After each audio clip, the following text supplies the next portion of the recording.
কিয়ামতের ময়দানে আল্লাহর কসম করে বলছি, সেদিন জাহান্নামীদের ভীষণ কষ্ট হবে, আর জান্নাতীদের জন্য অত্যন্ত আসান হবে, অবস্থাটা খুবই আরামের হবে। নবীজি বলেন, এক ওয়াক্ত ফরজ নামাজ আদায় করতে যে সময়টুকুন লাগে, কিয়ামতের মাঠের এই সময়, এত বড় বিরাট লম্বা সময়, জান্নাতীদের জন্য এরকম হালকা হয়ে যাবে। সুবহানাল্লাহ। হযরত আবু সাঈদ খুদরী রাদিয়াল্লাহু তাআলা আনহু হাদিসে বর্ণনা করেছেন, এক ওয়াক্ত নামাজ, একটা ফরজ নামাজ পড়তে যতটুকুন সময় লাগে, এতটুকুন সময়ের ভেতরে জান্নাতীদের কারবার শেষ হয়ে যাবে। সুবহানাল্লাহ বিহামদি। আর ওদের কারবার তো শেষই হবে না। وَيَوْمَ تَشَقَّقُ السَّمَاءُ بِالْغَمَامِ وَنُزِّلَ الْمَلَائِكَةُ تَنزِيلًا। ওরা ফেরেশতা দেখতে চায়, সেদিন আসমান সমূহ বিদীর্ণ হয়ে মেঘ পুঞ্জ বেরিয়ে আসবে, আত্মপ্রকাশ করবে, তার ভেতর থেকে ফেরেশতারা ক্রমাগত নাজিল হতে থাকবে। আর অবস্থাটাই হবে, আল মুলকু ইয়াউমাইযিনিল হাক্কু লিররহমান ওয়া কানা ইয়াওমান আলাল কাফিরিনা আসীরা। আর সেদিনে বাদশাহী হবে কেবলমাত্র রহমানের। ওয়া কানা ইয়াওমান আলাল কাফিরিনা আসীরা। আর সেই কিয়ামতের দিন, সেই সময়টা হবে কাফেরদের জন্য বড়ই কঠিন। এখানে কিয়ামতের কিছু কথা বলা হচ্ছে, কিছু আভাস দেওয়া হচ্ছে যে আসমান সমূহ বিদীর্ণ হয়ে মেঘ পিণ্ড বেরিয়ে আসবে এবং তার থেকে ক্রমাগত ফেরেশতারা নাজিল হতে থাকবে। আল্লাহর হাবিব বলেছেন, কেউ যদি কিয়ামতের দৃশ্য দেখতে চায়, সেজন্য সূরা ইজা শামসু কুবিরাত ওয়া ইজা সামাউ ফাতারাত, ইজা সামাউ শাক্কাত, এই সূরাগুলি যেন পড়ে, তাহলে কিয়ামতের দৃশ্য তার চোখের সামনে প্রতিভাত হবে। কিয়ামতের দৃশ্যটা আসলে কেমন হবে, সেই সূরাগুলি তেলাওয়াত করলে সে বুঝতে পারবে। যেমন আল্লাহ পাক বলছেন, إذا السماء فطرت وإذا الكواكب انتثرت وإذا البحار فجرت وإذا القبور بعثرت। যখন আকাশসমূহ চূর্ণ বিচূর্ণ হয়ে যাবে আর তারকাসমূহ বিক্ষিপ্ত হয়ে পড়বে, সমুদ্র মহাসমুদ্রগুলি দীর্ণ বিদীর্ণ হয়ে যাবে, কবরগুলি সব উদ্গীরণ করে দেবে, তার মধ্যে যা আছে সে সবগুলি। আবার আল্লাহ পাক বলেন, ইযাশ শামসু কুবিরাত ওয়া ইযান নুজুমুন কাদারাত ওয়া ইযাল জিবালু সুয়্যিরাত। সূর্য যখন ঢেকে যাবে, তারকাগুলি যখন বিপর্যস্ত হয়ে যাবে, আর পাহাড়গুলি যখন চালিয়ে দেওয়া হবে, এই দৃশ্য তোমরা দেখতে পাবে।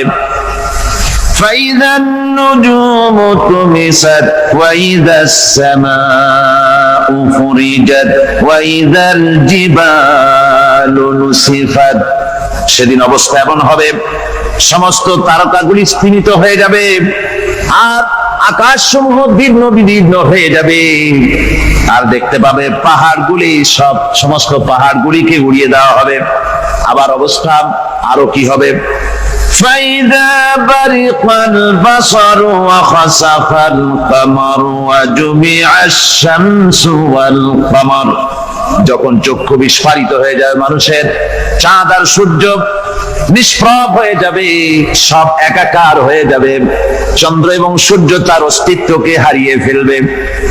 শুধু তাই নয়, وحملت الأرض والجبال فدكتا دكة واحدة। জমিন ও পাহাড়গুলির মধ্যে সংঘর্ষ লাগিয়ে দেওয়া হবে, আর তা এক ধাক্কায় জমিন এবং সমস্ত পাহাড়গুলি চূর্ণ বিচূর্ণ হয়ে যাবে। সুবহানাল্লাহ ওয়া বিহামদিহি। আল্লাহ রাব্বুল আলামিন বলছেন, এইভাবে করে কিয়ামতের দৃশ্য, বিভীষিকাময় দৃশ্য তোমরা দেখতে পাবে। আর সেদিনের রাজত্বটা কার হবে? আল মুলকু ইয়াউমাইযিনিল হাক্কু লির-রাহমান, সেদিনের রাজত্ব হবে কেবলমাত্র রহমানের। অর্থাৎ যেসব কৃত্রিম বাদশাহী দেখে তোমাদের চোখে ধাঁধা লেগে গিয়েছে, তোমাদেরকে দুনিয়ার বাদশাহী দেখে তোমরা ধোঁকায় পড়ে গিয়েছো, এসব বাদশাহী কিছুই টিকবে না সেদিন। সেদিন শুধু বাদশাহী থাকবে একমাত্র আল্লাহ পাকের। কার থাকবে বাদশাহী? যারা বলেন কার? আল্লাহ রাব্বুল আলামিন যখন কিছুই থাকবে না ঘোষণা করবেন লিমানিল মুলকুল ইয়াউম লিল্লাহিল ওয়াহিদুল কাহ্হার। আজকে কার রাজত্ব? চারিদিক থেকে আওয়াজ আসতে থাকবে পরাক্রমশালী আল্লাহ রাব্বুল আলামিনের রাজত্ব। আর কারণ নয়, হাদিস শরীফে এসেছে, বুখারী মুসলিম শরীফের হাদিসে এসেছে, আল্লাহর নবী বলেন আল্লাহ রাব্বুল আলামিন তখন তার এক হাতে আকাশ মণ্ডলীকে ধারণ করবেন, আর এক হাতে জমিনকে ধারণ করবেন। আকাশ মণ্ডলী এক হাতে, জমিন এক হাতে। এভাবে আল্লাহ রাব্বুল আলামিন বলবেন আইনাল জাব্বারুন আইনাল মুতাকাব্বিরুন। কোথায় সেই স্বৈরাচারীরা? কোথায় সেই দুর্বিনীত অহংকারী স্বৈরাচার যারা আমার জমিনের উপরে, আমার মানুষের উপরে রাজত্ব চালিয়েছে? তারা আজকে কোথায়? কোথায় সেই অহংকারীরা? আল্লাহ পাক সেদিন যে বলবেন, সেদিন তো বলবেন, কিন্তু দুনিয়ার মাঝেও স্বৈরাচার যারা, অহংকারী যারা, তাদের শাস্তি পৃথিবীর বুকেও দেন, আর সেদিন তো দিবেনই। কত স্বৈরাচার আমরা দেখলাম, কত অহংকারী দেখলাম, যাদের তর্জনী হেননে লক্ষ কোটি কোটি মানুষ উঠতো আর বসতো। তাদের জিল্লাতির সঙ্গে আল্লাহ রাব্বুল আলামিন কতজনকে বিদায় করে দিলেন। ফুলের মালা নিয়ে কুলাতে পারে নাই, পা থেকে শুরু করে গলা পর্যন্ত ফুলের মালা দিয়া ডুবাই দিল ভক্তরা। আবার আল্লাহ রাব্বুল আলামিন এমন শাস্তি দিলেন, ফুলের মালার পরিবর্তে জুতার মালা নিয়ে জেলের মধ্যে ঢুকাইয়া দিলেন। ঠিক কিনা গান? অহংকারী আর স্বৈরাচার যারা হয়, আল্লাহ পাক এভাবে তাদের দৃষ্টান্ত দেখিয়ে দেন। আমরা কত দেখলাম, 9 বছরের রাজা, 10 বছরের সাজা। পৃথিবীর মুখে যারা অহংকার করে, যারা স্বৈরাচার হয়, আল্লাহর আইনকে যারা বৃদ্ধাঙ্গুষ্টি প্রদর্শন করে, আল্লাহ পাক তাদের জমিনেও দেখান। এখানে চূড়ান্ত ফয়সালা আল্লাহ করেন না, আসল ফয়সালার জায়গা তো আছেই, তবে এখানে নমুনা দেখায় দেন। কিন্তু মুশকিল হচ্ছে, ইতিহাসের সবচাইতে বড় শিক্ষা হলো ইতিহাস থেকে মানুষেরা শিক্ষা গ্রহণ করে না। একজনে যে কাম করে বিপদে পড়ে, আর একজন এসে আবার সেই পথেই অগ্রসর হয়, নিশ্চিত মৃত্যুর পথে। আমার বন্ধুগণ, আল্লাহ পাক বলছেন সেই দিন আমার রাজত্ব হবে, আর কারো রাজত্ব হবে না। ওয়া কানা ইয়াওমান আলাল কাফিরিনা আসীরা।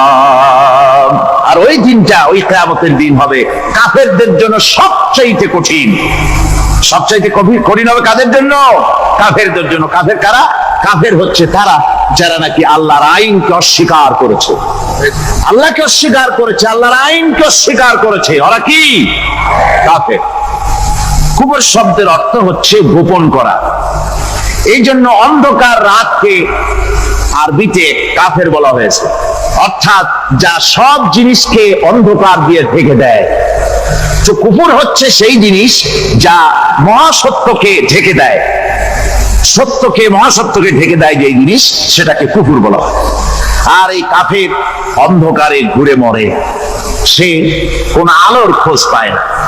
আল্লাহ রাব্বুল আলামিন বলেন, কাফেরদের কথা এখন শোনাচ্ছেন আল্লাহ পাক, والذين كفروا أولياؤهم الطاغوت يخرجونهم من النور إلى الظلمات।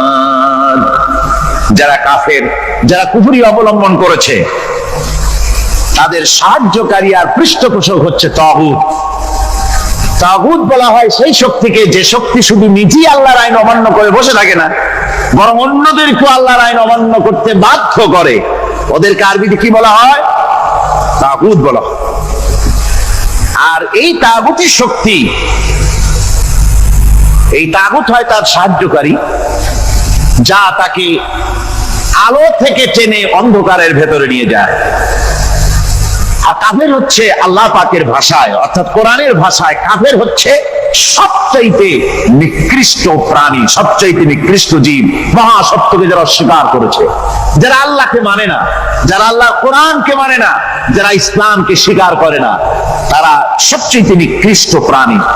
আল্লাহ রাব্বুল আলামিন বলেন, ইন্না শাররাদ দাওয়াবি ইনদাল্লাহিল্লাযীনা কাফারু ফাহুম লা ইউমিনুন। নিশ্চয়ই আল্লাহর জমিনে সব বিচরণশীল জীব যত আছে, আল্লাহ বলছেন আমার জমিনে বিচরণশীল জীব যত আছে তার মধ্যে সবচাইতে নিকৃষ্ট প্রাণী হলো যারা ঈমান আনে নাই, যারা বিশ্বাস করে না আমি আল্লাহকে, যারা পরকালকে বিশ্বাস করে নাই, যারা কোরআনকে বিশ্বাস করে নাই, যারা ইসলামকে বিশ্বাস করে নাই, পৃথিবীর মধ্যে তারা সবচাইতে নিকৃষ্টতম প্রাণী। আল্লাহ বলেন শুধু নিকৃষ্ট জনক নিকৃষ্ট প্রাণী বললেই সারে না, এরা হলো চতুষ্পদ জানোয়ারের মতো। কে বলতেছেন? আমি বলছি না, কিন্তু আল্লাহ পাক বলতেছেন চতুষ্পদ জানোয়ারের মতো কাফেরেরা। وَمَثَلُ الَّذِينَ كَفَرُوا كَمَثَلِ الَّذِي يَنْعِقُ بِمَا لَا يَسْمَعُ إِلَّا دُعَاءً وَنِدَاءً। এই কাফেরদের দৃষ্টান্ত হচ্ছে সেই রাখালের মতো, যে রাখাল তার পশুদেরকে ডাকে, আর ওই পশুরা একটা ডাক শোনে মাত্র, কিন্তু কি যে বলে তা তো পশুতে বোঝেন। ভালো বুঝতে পেরেছে? সুম্মুন বুকুমুন উমিয়ুন ফাহুম লা ইয়াকিলুন। এরা বোবা, এরা বধির, এরা অন্ধ, এ কারণেই কোনো কথা বোঝে না। এরা চতুষ্পদ জানোয়ারের চাইতেও নিকৃষ্ট। যাদেরকে আমি আল্লাহ বলেন, যাদেরকে আমি চোখ দিলাম, চোখ থাকতে হক দেখলো না, সব দেখলো। হক দেখে নাই চোখ দিয়া, এই চোখ দিয়া সব দেখলো। নারীর সৌন্দর্য উপভোগ করলো, আর নারীর অঙ্গ প্রত্যঙ্গ নিয়ে নানা ধরনের গল্প লিখলো, কবিতা লিখলো, কিন্তু এই সৌন্দর্য যিনি দিলেন তারেও চিনল না। আছে না কত কবি আমাদের দেশে? আমার দেশের সেই কবি জাতীয় পুরস্কার পায় যে কবি নারীর বিশেষ বিশেষ অঙ্গ নিয়ে বেশি করে নির্লজ্জ কবিতা লিখতে পারে, ওই হলো সবচেয়ে বড় কবি। আমার বন্ধুগণ,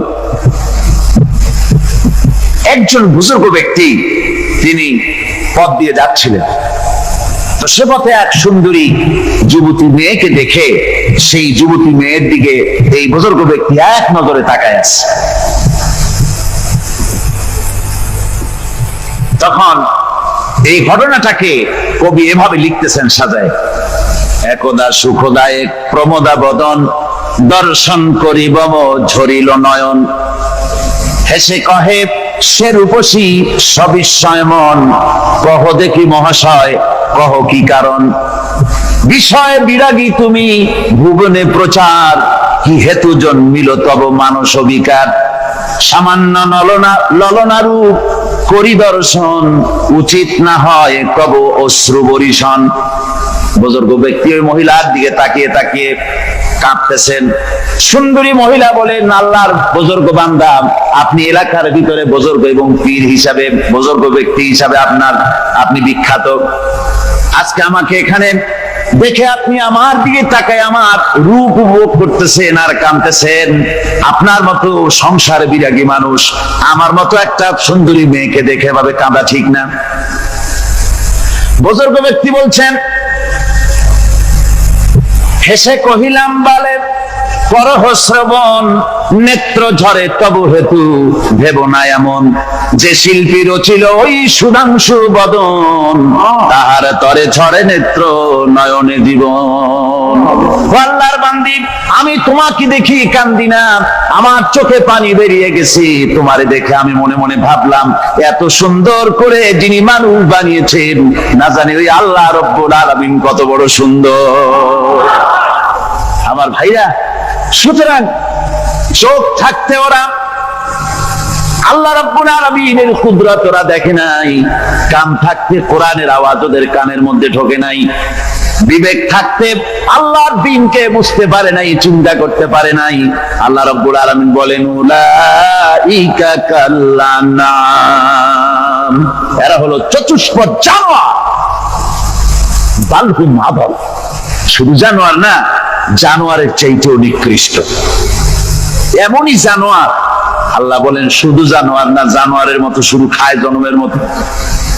والذين كفروا يتمتعون ويأكلون كما تأكل الأنعام।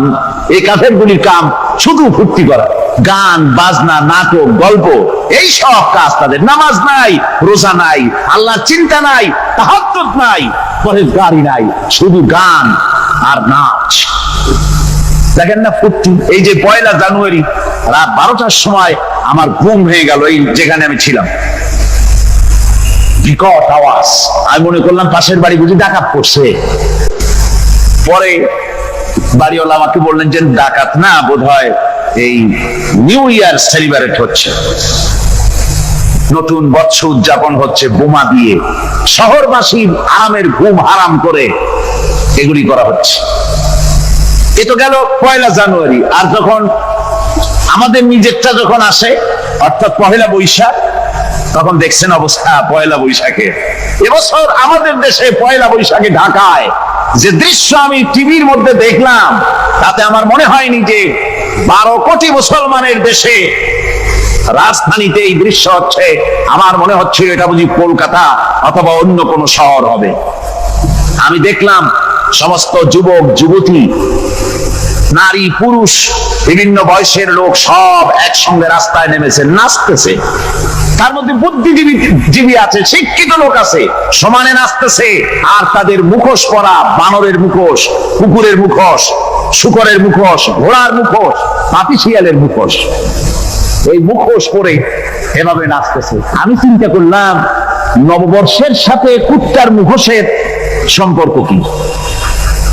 নববর্ষের সাথে পাপী শ্রীগালের মুখোশের সম্পর্ক কি? তাহলে ওরা কি বলতে চায় যে আগামী বছরটা আমরা কুত্তার ভূমিকায় অ্যাক্টিং করব, অথবা শ্রীগালের মতো ঝুট্টামি করব জাতির সাথে? তারপরে কি করলো? সকাল বেলায় যুবক যুবতী 1 বৈশাখ সূর্য উদয়ের আগে রমনা লেকের পাড়ে গিয়ে সব দাঁড়িয়েছে বাসন্তী রঙের শাড়ি পরে।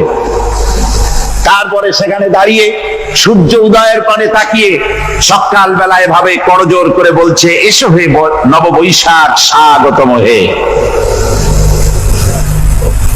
নববৈশাখ অলক্ষে বোধহয় এটা শুনে বলতেছে, বাবাজিরা আমারে ডাকতেছো, অপেক্ষা করো, আমি আসতেছি। আমারে ডাকতেছো, আমি আসতেছি, কোমরে গামছা বেঁধে আসতেছি, 225 মাইল স্পিডে আসতেছি, 30 ফুট উঁচু জলোচ্ছ্বাস নিয়ে আসতেছি, নববৈশাখের মজা সাত জায়গায়। আমার ভাইরা, মুসলমান নববর্ষ উদযাপনের সাথে মুসলমানের কিসের সম্পর্ক? মুসলমান যদি এই দিন উদযাপনই করে, তাহলে তাকে করতে হবে ফজরের নামাজ পড়বে। মুসলমান নববর্ষ উদযাপন করবে, ফজরের নামাজ পড়বে, তারপরে কোরআন শরীফ তেলাওয়াত করবে, দরুদ শরীফ পড়বে, আল্লাহর দরবারে হাত তুলে বলবে, রব্বুনা রাব্বিন, 1 বছর পার করে দিলাম, নাফরমানি ছাড়া কিছুই তো করি নাই, বিগত বছরে যা করেছি মাফ করে দাও, আগামী বছরটা গোটা জাতি আর দেশের জন্য কল্যাণকর মঙ্গলময় করে দাও। এটাই তো বলা উচিত ছিল নাকি? বলে তা না করে, তা না বলে বৈশাখের পরিচালককে না ডেকে সরাসরি বৈশাখকে আহ্বান করা হয়েছে, আর বৈশাখ আহ্বান করার মজা জনমের মতো দেখাই দিয়েছে। আল্লাহ রাব্বুল আলামিন তাই বলেন, কাফেররা তাদের কাজ হলো শুধু খাওয়া, তারা এমন খাওয়া খায় জনমের মতো খায়। ইয়াকুলুনা কামা তাকুলুল আনাম, জানোয়ারে যেমন খায় ওই রকম খায়। তার মানে খায়, একটু বিসমিল্লাহ কয় না, খায় যখন ছেড়ে দেয় তখন আলহামদুলিল্লাহ বলে না, মাহাত দিয়ে খায়। আবার মাহাত দিয়ে খায়, ডাব একটা কাটলো বিসমিল্লাহ নাই, খাইলো, 2-4 ঢোক খাইয়া পুরা ডাবটা ফেলাই দিল। ডাবটা কি তোমার বাজান তৈরি করছিল নাকি? একটু বিসমিল্লাহ বললা না, একটু শুকরিয়া আদায় করলাম। আমি গত এই ডিসেম্বর গেল, ডিসেম্বরের 16 তারিখ আমেরিকা থেকে এসেছি। ওখানে দেখলাম তারা প্রতি নভেম্বর মাসের শেষ বৃহস্পতিবার থ্যাঙ্কস গিভিং ডে অবজার্ভ করে। আমি জিজ্ঞেস করলাম থ্যাঙ্কস গিভিং ডে জিনিসটা কি? ওরা বললো এটা হচ্ছে এই যে গড আমাদেরকে সারা বছর ভালো খাওয়াইছে, আমাদেরকে ভালোভাবে পড়াইছেন, সুন্দর রেখেছেন, এই জন্য আমরা গডকে থ্যাঙ্কস দেই নভেম্বরের এই শেষ দিনটিতে। সারা বছরে ভালো খাইছি, ভালো থাকছি, এই জন্য গভর্নমেন্টকে মানে গডকে থ্যাঙ্কস দিলাম। আমি আমার আলোচনায় সেখানে বললাম যে দেখেন, রাশিয়ার সাথে আমেরিকার পার্থক্য তো এখানে, ওরা গডকে অস্বীকারই করেছে, গডই মানে না। আর এরা গডের নামাজ রোজা বা ইবাদত কিছু করুক আর না করুক, গডের অন্তত একটা ধন্যবাদ দেয়। ওরা ওদের ডলারে লিখেছে ইন গড উই ট্রাস্ট, প্রত্যেকটা ডলারে লেখা আমরা গডে বিশ্বাস করি। তো শুকর আদায় করলে তো আল্লাহ বাড়িয়ে দিবেন। আল্লাহ রাব্বুল আলামিনের সুন্নাত হলো শুকর যদি কেউ আদায় করে আল্লাহ বাড়িয়ে দেন।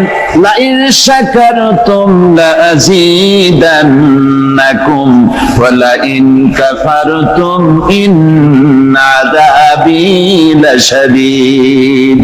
আমার নিয়ামতের শুকর যদি আদায় করো আমি বাড়ায় দেব, আর যদি নিয়ামতের শুকর আদায় না করো তাহলে মস্ত বড় শাস্তি তোমাদের জন্য রেখেছি। তো আমেরিকা শুকর আদায় করে নিজেরা খাইয়া, কিন্তু ওদের জমিন হলো বিশাল জমিন। আমি কয়েকবার গিয়েছি এবং বহু স্টেট সফর করেছি। ওদের জমিন এত ফার্টাইল, জমিনে যদি রীতিমতো তারা ফসল ফলাতো, এই ফসল সারা দুনিয়ার দরিদ্র ভূমুক্ষ জনতাকে খাওয়াইয়া বাঁচাইতে পারত, কিন্তু ওরা তা করে না। ওরা করে কি? ওরা মুনাফার হার, বাজার দর ঠিক রাখার জন্য নির্দিষ্ট পরিমাণ জমিনের ফসল ফলায়, কিন্তু জমিন এতই উর্বর ওদের মেজারমেন্ট করা, মাপ করা, হিসাব করা ফসল হয় না, ফসল হয় বেশি। তখন বাড়তি ফসলকে তারা প্রতি বছর লক্ষ লক্ষ টন আলু আর গমকে তারা সমুদ্রে নিক্ষেপ করে। তাদের আলু এবং গম সেই সময় তারা নিক্ষেপ করে সমুদ্রে যখন ইথিওপিয়া, সুদানে মানুষ না খেয়ে মরছে। পৃথিবীর বিভিন্ন দেশে মানুষ ক্ষুধার যন্ত্রণায় যখন চিৎকার করছে আর তাদের এই চিৎকারে আকাশ বাতাস ভারী হয়ে যাচ্ছে, তখন ওরা এই কামটি করছে। তাই আমি ওই প্রথম দিন বলেছিলাম যে রাশিয়া যেমন খান খান হয়েছে, অস্তিত্ব বিলুপ্ত হয়েছে আল্লাহর সাথে নাফরমানি করার কারণে। আপনারা বলতে পারেন কমিউনিজম কি একটা সহজ ব্যাপার? একটা বিরাট শক্তি, পৃথিবীর বুকে কত দেশ তারা ডমিনেট করতেছিল, কোন যুদ্ধ নাই, কোন রক্তপাত নাই, বিনা ধাক্কায়, বিনা বাতাসে, বিনা ঝড়ে বিশাল মহিরুহু চিৎপটান। এটা হলো কেন? কেন হলো রাশিয়ার এই দশা? আমি লালদিঘির ময়দানে বলে গেছিলাম, আমি চিন্তা করে যেটা পাইছি সেটা হচ্ছে দুনিয়ার সমস্ত মতবাদ আল্লাহকে কোনো না কোনো প্রকারে স্বীকার করে। তার কথা মানুক আর না মানুক, আছে একটা কিছু এতটুকু বলে যে আল্লাহ আছেন বা গড আছে বা একটা কিছু আছে। কমিউনিজম, সমাজতন্ত্র হলো পৃথিবীর একমাত্র নিকৃষ্ট মতবাদ, যে মতবাদ সরাসরি আল্লাহকে অস্বীকার করেছে, বলেছে আল্লাহ নাই, দেয়ার ইজ নো গড। তারা ধর্মকে আফিম বলেছে, আল্লাহ পাক তাই কোন যুদ্ধ ছাড়া, কোন মারামারি ছাড়া, কোন রক্তপাত ছাড়া এই বিশাল শক্তিকে ফুৎকারে উড়িয়ে দিলেন, তুলার মতো হয়ে, গোটা রাশিয়া তুলার মতো হয়ে তেজা তুলা ধোনা তোলার মতো হয়ে সব উড়ে চলে গিয়েছে, অস্তিত্ব বিলুপ্ত হয়ে গিয়েছে। কিন্তু আমাদের দেশের খুচরা কমিউনিস্টরা এখনো স্বপ্ন দেখে। ওই যে কালকে বলেছি, তারা বলে কলমের খোসা এটা এখনো নষ্ট করা যাবে না, এটা এখনো চালু করা হবে, এখনো চীনে আছে, এখনো কিউবায় আছে। ওই কিউবা থেকে চীন থেকে ফিদেল কাস্ট্রোর একটু আওয়াজ শোনে, চীন থেকে মিস্টার ব্যাং না কি জানি না ব্যাং এর আওয়াজ শোনে, আর তাই মনে করে এ বুঝি সমাজতন্ত্রের বিজয়ের গান। না, চীন থেকে আর কিউবা থেকে যে আওয়াজ আজকে উঠতেছে, এই আওয়াজ সমাজতন্ত্রের বিজয়ের আওয়াজ নয়, এটা হলো সমাজতন্ত্রের মরণ যন্ত্রণার গোঙানির আওয়াজ। কাজী এরা দুনিয়ার বুকে শুধু আনন্দ এবং ফুর্তি করে, আল্লাহর হককে, আল্লাহকে চিনতে তারা ব্যর্থ হয়েছে। আল্লাহ রাব্বুল আলামিন বলেন, অবিশ্বাসীদের কৃতকর্ম, তাদের কাজগুলি, তাদের কর্মফল সব নিষ্ফল হয়ে যাবে।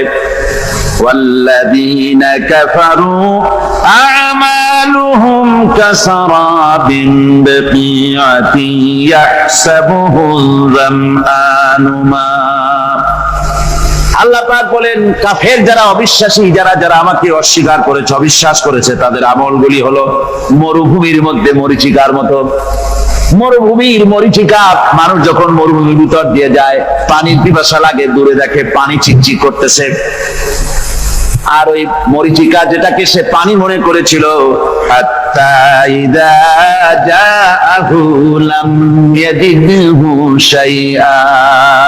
যেটাকে সে পানি মনে করে ছুটতেছিল, যখন কাছে গেল আল্লাহ পাক বলেন কিছুই সেখানে পায় না, শুধু মরীচিকা, বালু আর বালু।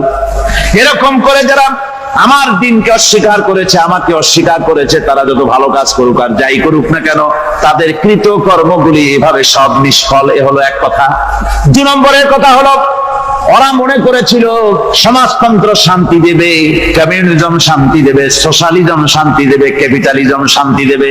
এই শান্তির চিন্তা করে অগণিত মানুষকে হত্যা করে সমাজতন্ত্রের রাজত্ব যখন কায়েম করলো, 70 বছরও চলে গেল, তারপরে তারা দেখলো হাত্তা ইযা জাআহু লাম ইয়াজিদহু শাইআ, কিচ্ছুই পেল না। তারা ক্ষুধার যন্ত্রণায় মরলো, কাপড় নাই, খাবার নাই। তারা ওই রাশিয়া থেকে, চেকোস্লোভাকিয়া থেকে, যুগোস্লাভিয়া দিয়া, রোমানিয়া থেকে, হাঙ্গেরি এবং পোল্যান্ড আর মঙ্গোলিয়া থেকে সেখানে সমাজতন্ত্র তাড়াতে আমরা যাই নাই। আমরা সেখানে সমাজতন্ত্রের বিরুদ্ধে তাফসীর করি নাই, ব্যাখ্যা করি নাই, বক্তব্য রাখি নাই। ওই সব দেশ থেকে সমাজতন্ত্র তাড়াইছে কে? কারা তাড়িয়েছে? না না, ওরা নিজেরাই, সেই দেশের জনগণই এটাকে উৎখাত করেছে তাদের জমিন থেকে। আল্লাহ পাক বলছেন, যারা আমার দিনকে, আমার বিধানকে যারা অস্বীকার করবে, তারা এই অস্বীকারী অবস্থায় যদি মৌত হয়, আমার সমাজতন্ত্রী কোনো ভাই যদি মাহফিলে থাকেন, কমিউনিস্ট কোন ভাই যদি মাহফিলে থাকেন, তাহলে শুনুন আল্লাহ কি বলতেছেন। আল্লাহর দিনকে, আল্লাহর কোরআন, পূর্ণাঙ্গ জীবন বিধান, অর্থনীতি আছে, সমাজনীতি আছে, রাজনীতি আছে, কথা যারা বিশ্বাস করে না, কোরআনকে শুধুমাত্র নামাজ, রোজা, হজ, যাকাত আর বেহেশত দোজখ যারা মনে করে, জীবন ব্যবস্থা মনে করে না, এই অবস্থায় যদি মারা যায়, আল্লাহ রাব্বুল আলামিন বলেন, ইন্নাল্লাযীনা কাফারু ওয়া মাতু ওয়া হুম কুফফারুন উলাইকা আলাইহিম লানাতুল্লাহি ওয়াল মালাইকাতি ওয়ান নাসি আজমাইন। আল্লাহ রাব্বুল আলামিন বলেন, আমাকে অস্বীকার করার অবস্থায়, আমার দ্বীনকে, বিধানকে অস্বীকার করার অবস্থায় যদি মউত হয়ে যায়, তাহলে আল্লাহ, ফেরেশতা এবং তাম পৃথিবীবাসীর অভিসম্পদ তার উপরে হতে থাকে, লানত হতে থাকে। খালিদিনা ফিহা লা ইউখাফফাফু আনহুমুল আযাবু ওয়া লা হুম ইউনজারুন। খালিদুন, এই অবিসম্পাত অবস্থায় তারা সব সময় লিপ্ত থাকবে, না তাদের আযাবকে কমায় দেওয়া হবে আর না তাদের কোন রকম অবকাশ দেওয়া হবে। এখন আরো মজবুত কথা, تنزيلا ممن خلق الأرض والسماوات العلى। এ কোরআন নাজিল করেছেন তিনি, যিনি ওই সুউচ্চ আকাশ আর জমিনকে যিনি সৃষ্টি করেছেন, সেই আল্লাহ আমারে নাজিল করেছেন। কোরআনের কাছে কেউ যদি প্রশ্ন করে, ও কোরআন, এই পৃথিবীতে নাজিল হওয়ার আগে তুমি কোথায় ছিলে? কেউ যদি প্রশ্ন করে, কোরআনে কারীম নিজে নিজের পরিচয় শোনায়, আমি কোথায় ছিলাম শোনো। বাল হুয়া কুরআনুম মাজিদুন ফি লাউহিম মাহফুজ। বরং এই কিতাব অতীব মর্যাদা সম্পন্ন সুরক্ষিত ফলকে লিপিবদ্ধ ছিল, আমি ছিলাম লৌহে মাহফুজে, সেখান থেকে এসেছি। যদি কেউ প্রশ্ন করে, কোরআন কি কোরআন, তুমি কার উপরে অবতীর্ণ হয়েছ? জবাব কোরআন নিজেই দেয়, ওয়া আমিনু বিমা নুজিলা আলা মুহাম্মাদ ওয়া হুয়াল হাক্কু মির রাব্বিহিম। ঈমান আনো সেই জিনিসের উপরে যেটা মুহাম্মদ সাল্লাল্লাহু আলাইহি ওয়াসাল্লামের উপর অবতীর্ণ হয়েছে। আবার অন্য আয়াতেও জবাব পাওয়া যায়, তাবারাকাল্লাযী নাযালাল ফুরকানা আলা আবদিহি লিয়াকুনা লিল আলামিনা নাযীরা।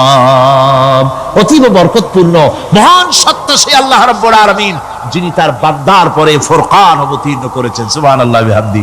কোরআনের নাম আমি বলেছিলাম শুধু কোরআন নয়, অনেক নাম আছে। কোরআনের আরেক নাম ফুরকান। কোরআনের আরেক নাম কি? আল ফারকু বাইনাল হাক্কি ওয়াল বাতিল। কোরআন হচ্ছে সেই মহাসত্য যা মিথ্যা এবং সত্যের মধ্যে পার্থক্য সূচিত করে, মঙ্গল এবং অমঙ্গলের মধ্যে পার্থক্য সৃষ্টি করে, যা সত্য এবং মিথ্যার মধ্যে তাফরিকা সৃষ্টি করে, সত্যকে মানুষকে বুঝিয়ে দেয়। তার নাম হচ্ছে ফুরকান। এবার যদি প্রশ্ন করা হয়, ও কোরআন, বুঝলাম তুমি লৌহে মাহফুজে ছিলে, বুঝলাম তুমি নবীজির উপরে নাজিল হয়েছো, এবার বলো তুমি কোন মাসে নাজিল হয়েছো? তুমি তো আসছিলা প্রথম কোন মাসে নাজিল হয়েছো? এ প্রশ্ন যদি কেউ করে, কোরআন তার জবাবে বলবে, শাহরু রমাদানাল্লাযী উনজিলা ফীহিল কুরআন। রমজানের পবিত্র মাসে আমি অবতীর্ণ হয়েছি। সুবহানাল্লাহ। যদি প্রশ্ন করা হয়, রমজানে তো আসছো, কিন্তু প্রথম নাজিল হয়েছিল কোন সময়? ওটা কি দিন ছিল না রাত ছিল? কোরআন তার জবাবে বলে, ইন্না আনজালনাহু ফি লাইলাতিল কদর।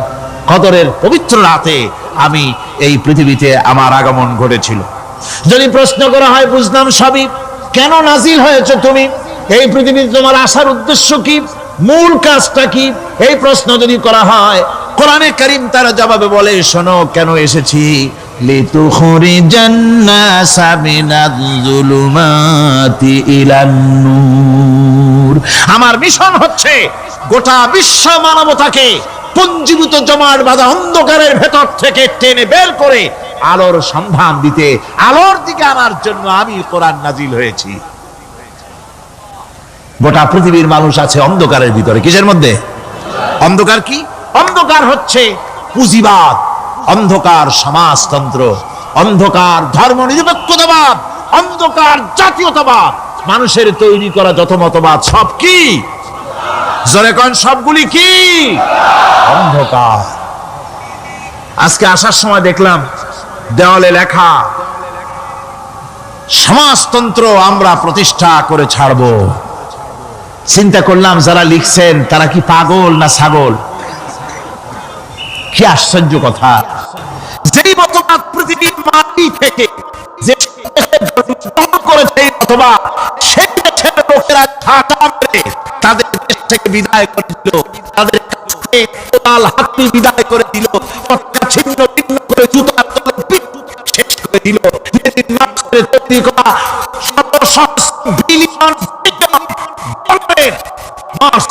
বইগুলি আগুন জ্বালিয়ে দিল। আর বাংলাদেশের কিছু ছাগল সমাজতন্ত্র এখন টিকায় রাখবো। এটা মাথা খারাপ, পাগল না মাথা গোল বুঝতে পারছি না। আমার বন্ধুগণ, এগুলি সব অন্ধকার। এই অন্ধকারের ভেতর থেকে মানুষগুলিকে টেনে আনবে কোরআন কিসের দিকে? আলোর দিকে। এবার যদি প্রশ্ন করা হয়, বুঝলাম তুমি অন্ধকার থেকে আলোর দিকে নিয়ে আসবে, আলোর দিকে আসলে পরে ফায়দাটা কি হবে? মূল ফায়দাটা বুঝায় দাও, আসল ফায়দা কি হবে তোমারে যদি মানি? কোরআন তার জবাব দেয়, নিজের পরিচয় নিজে তুলে ধরে, ফামান তাবিআ হুদায়া ফালা খাউফুন আলাইহিম ওয়ালা হুম ইয়াহজানুন। এই কোরআনকে যদি মেনে চলো, এই কোরআনের আইন যদি মানো, সমাজে মানো, ব্যক্তিতে মানো, পরিবারে মানে, রাষ্ট্রে মানো, জীবনের সব ক্ষেত্রে সমস্ত জায়গায় যদি এই কোরআনকে মেনে চলো, ফালা খাউফুন আলাইহিম, তাহলে তোমাদের কোনো ভয় থাকবে না, ওয়ালা হুম ইয়াহজানুন, কোনো চিন্তাও থাকবে না। কিসের ভয় থাকবে না? কোরআনের আইন মেনে যদি চলো সমাজে ও রাষ্ট্রে, চুরির ভয়, ডাকাতির ভয়, জিনার ভয়, হত্যার ভয়, সন্ত্রাসের ভয়, কোনো ভয় থাকবে না। ওয়ালা হুম ইয়াহজানুন, চিন্তাও থাকবে না। খাওয়া পড়া, শিক্ষা, চিকিৎসা, বাসস্থান, এগুলির কোনো চিন্তা থাকবে না। কোরআনের সমাজে সব কিছুর গ্যারান্টি দেওয়া হবে, সবগুলি পেয়ে যাবে। এখন যদি আবার প্রশ্ন করা হয়, কোরআন বুঝলাম তোমারে মানলে পরে সব ফায়দা হবে, তাহলে এবার জবাব দাও, তোমার ভিতরে কি রাজনীতি আছে নাকি? আমি তো মানুষ, আমার রাজনীতি করা লাগে। Man is social animal. আমরা তো জঙ্গলের পশু নই, আমরা তো মানুষ। আমাদের সমাজ আছে, আমাদের পৌর নির্বাচন আছে, আমাদের জাতীয় নির্বাচন আছে, আমাদের কলকারখানা আছে, জমিন আছে, আমাদের রাজনীতি, অর্থনীতি, সমাজনীতি আছে, পারিবারিক নীতি আছে, অনেক নিয়ম মালা আছে, নিয়ম নীতি আছে। তোমারে মানলে তোমার ভিতরে কি ওগুলো আছে নাকি সে কথা বলো। কোরআন তার জবাবে বলে, وَنَزَّلْنَا عَلَيْكَ الْكِتَابَ تِبْيَانًا لِكُلِّ شَيْءٍ وَهُدًى وَرَحْمَةً وَبُشْرَى لِلْمُسْلِمِينَ। কোরআন জবাবে বলে, শুনে রাখো, শুধু অর্থনীতি সমাজনীতি নয়, শুধু রাজনীতি আর শিক্ষানীতি, যুদ্ধনীতি নয়, তোমার জীবনে যা কিছু দরকার, ইহকালে যা কিছু দরকার, পরকালে, সব কথাগুলি আল্লাহ রব্বুল আলামিন আমি কোরআনের সিনার ভিতরে খুলে খুলে বর্ণনা করে দিয়েছেন। সব কথা এ কোরআনে কারীমের ভিতরে রয়েছে। তোমার এমন কোনো জিনিস নাই যা তুমি কোরআনে কারীমের মধ্যে পাবে না। তোমার সমস্ত প্রয়োজন আমার বুকের মধ্যে আল্লাহ দিয়ে দিয়েছেন। বিজ্ঞান আছে, দর্শন আছে, ইতিহাস আছে, সব আছে এর মধ্যে।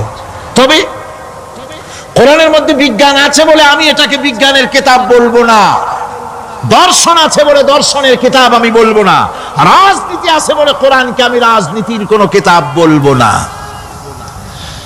কোরআন তাহলে কি? কোরআন হচ্ছে অর্থনীতি, সমাজনীতি, রাজনীতি, পারিবারিক নীতি, মানুষের জীবনের যা কিছু প্রয়োজন, সমস্ত নীতিমালার নীতি গ্রন্থের নাম হতেছে কোরআনে কারীম। সমস্ত নীতিমালার নীতি গ্রন্থ কোরআন। এখানে রয়েছে সব কিছুর উৎস, যেটা গ্রহণ করলে পরে মানুষ আরামে থাকতে পারবে। অমুসলিম নাগরিক বৃন্দ তাদের নাগরিক মর্যাদা পাবে। মুসলমান, কৃষক, নারী, চিকিৎসা, কৃষিবিদ, সাধারণ মানুষ, রং, বর্ণ, ভাষা নির্বিশেষে গোটা মানব সভ্যতা আরামে বাস করতে পারবে। পশু পাখিও আরামে থাকবে, গাছপালাও আরামে থাকবে, যেহেতু নির্দেশ হয়েছে বিনা প্রয়োজনে গাছের পাতাটিও ছিঁড়ো না। ইসলামের সমাজ যদি চালু হয়, গাছেরাও আরাম পাবে, পাহাড়ও আরাম পাবে। চট্টগ্রামের লোকেরা যেভাবে পাহাড় কাটা আরম্ভ করেছে, এটা বড় দুঃখজনক। জুমলায় মুতারেজা একটা বলে দিলাম, অপ্রাসঙ্গিক হলেও জরুরি কথা। আপনারা পাহাড় কাটতেছেন না, আপনাদের নিজেদের পায়ে নিজেরা কুড়াল মারতেছেন। খবরদার পাহাড় কাটবেন না। আল্লাহর প্রকৃতির ভারসাম্য আপনারা নষ্ট করছেন বলে ওজোন স্তরে ফাটল ধরেছে। তা রিপেয়ার করার জন্য আজকে বিশ্বের সব বিজ্ঞানীরা হতাশ হয়ে গিয়েছে, পাগল হয়ে গেছে। কেমনে এই ওজোন স্তরের ফাটলকে রিপেয়ার করব? ওজোন স্তরটা কি? ওজোন স্তর হচ্ছে, সুবহানাল্লাহ, আল্লাহর যে কত দয়া। সূর্য, সেই সূর্যের রয়েছে আলট্রা ভায়োলেট রে, যাকে বাংলায় বলা হয় অতি বেগুনি রশ্মি।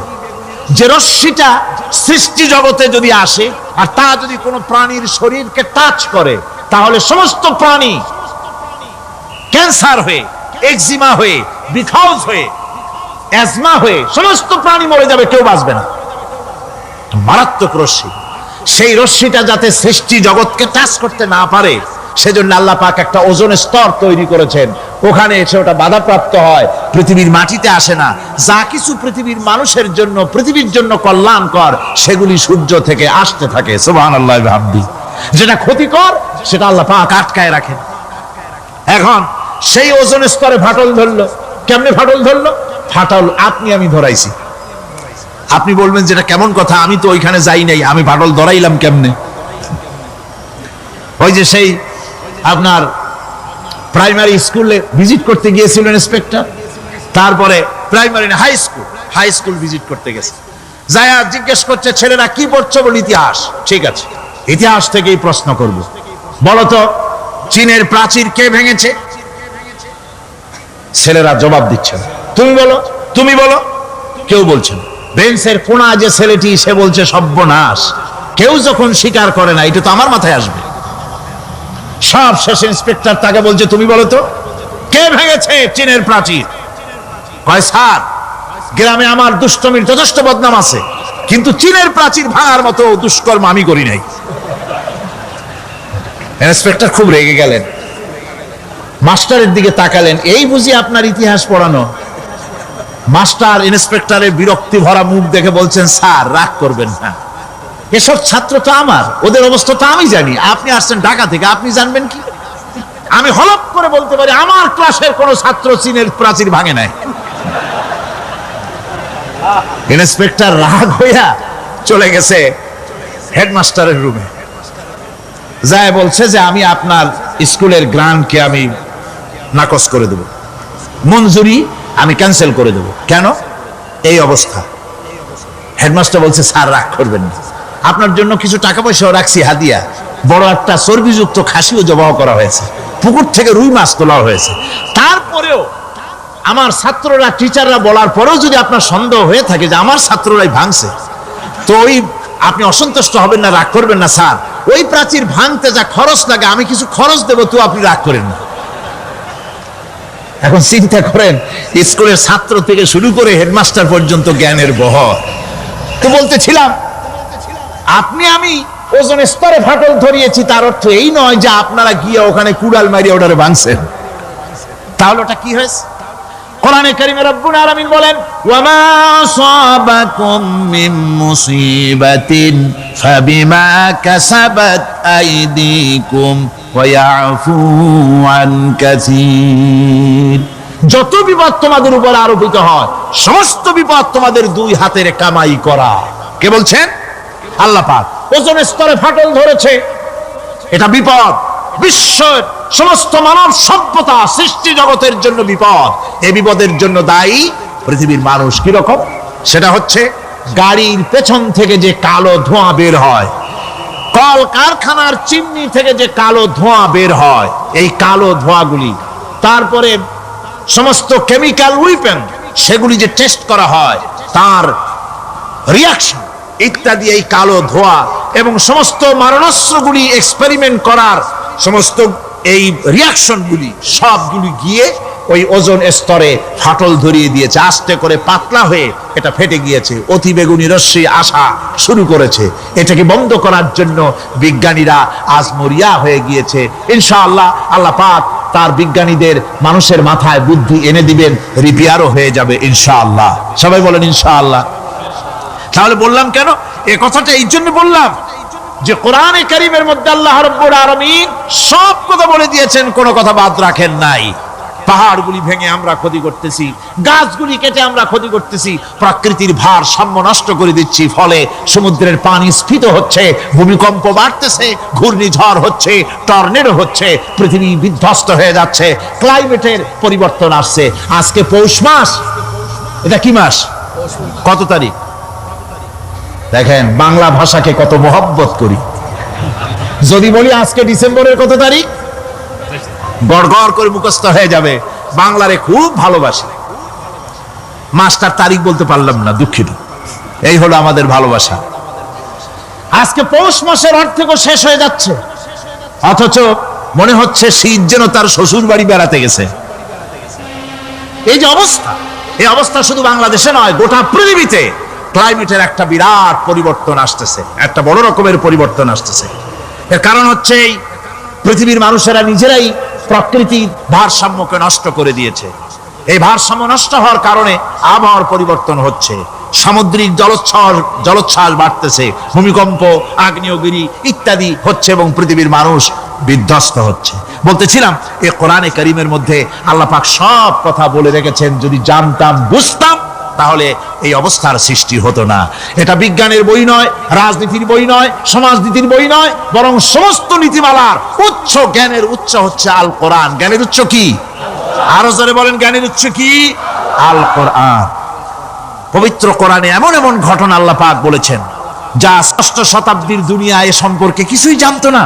অবশ্য কিছু কিছু ঘটনা ইহুদিদের কিতাবে অতিরঞ্জিত আকার এবং বিকৃত অবস্থায় এসেছে, কিন্তু কোরআনে কারীম দুনিয়ার মানুষকে আদম সৃষ্টি, নূহের বন্যা, তারপরে মুসা আলাইহিস সালাম ফেরাউনের ঘটনা, ইব্রাহিম আলাইহিস সালামের নমরুদের ঘটনা এবং ইউসুফ আলাইহিস সালামের কাহিনী সবগুলিকে সুন্দর করে কোরআন শরীফ উপস্থাপনা করেছে রাসূলের মাধ্যমে, যা পৃথিবীর ইতিহাসে কেউ জানতো না। সেগুলি আল্লাহ পাক জানাইছেন কিভাবে? কোরআনে কারীম বলছে, তিলকা মিন আম্বাইল গায়বি নুহিহা ইলাইকা মা কুনতা তা'লামুহা আনতা ওয়ালা কওমুকা মিন ক্বাবলি হাযা।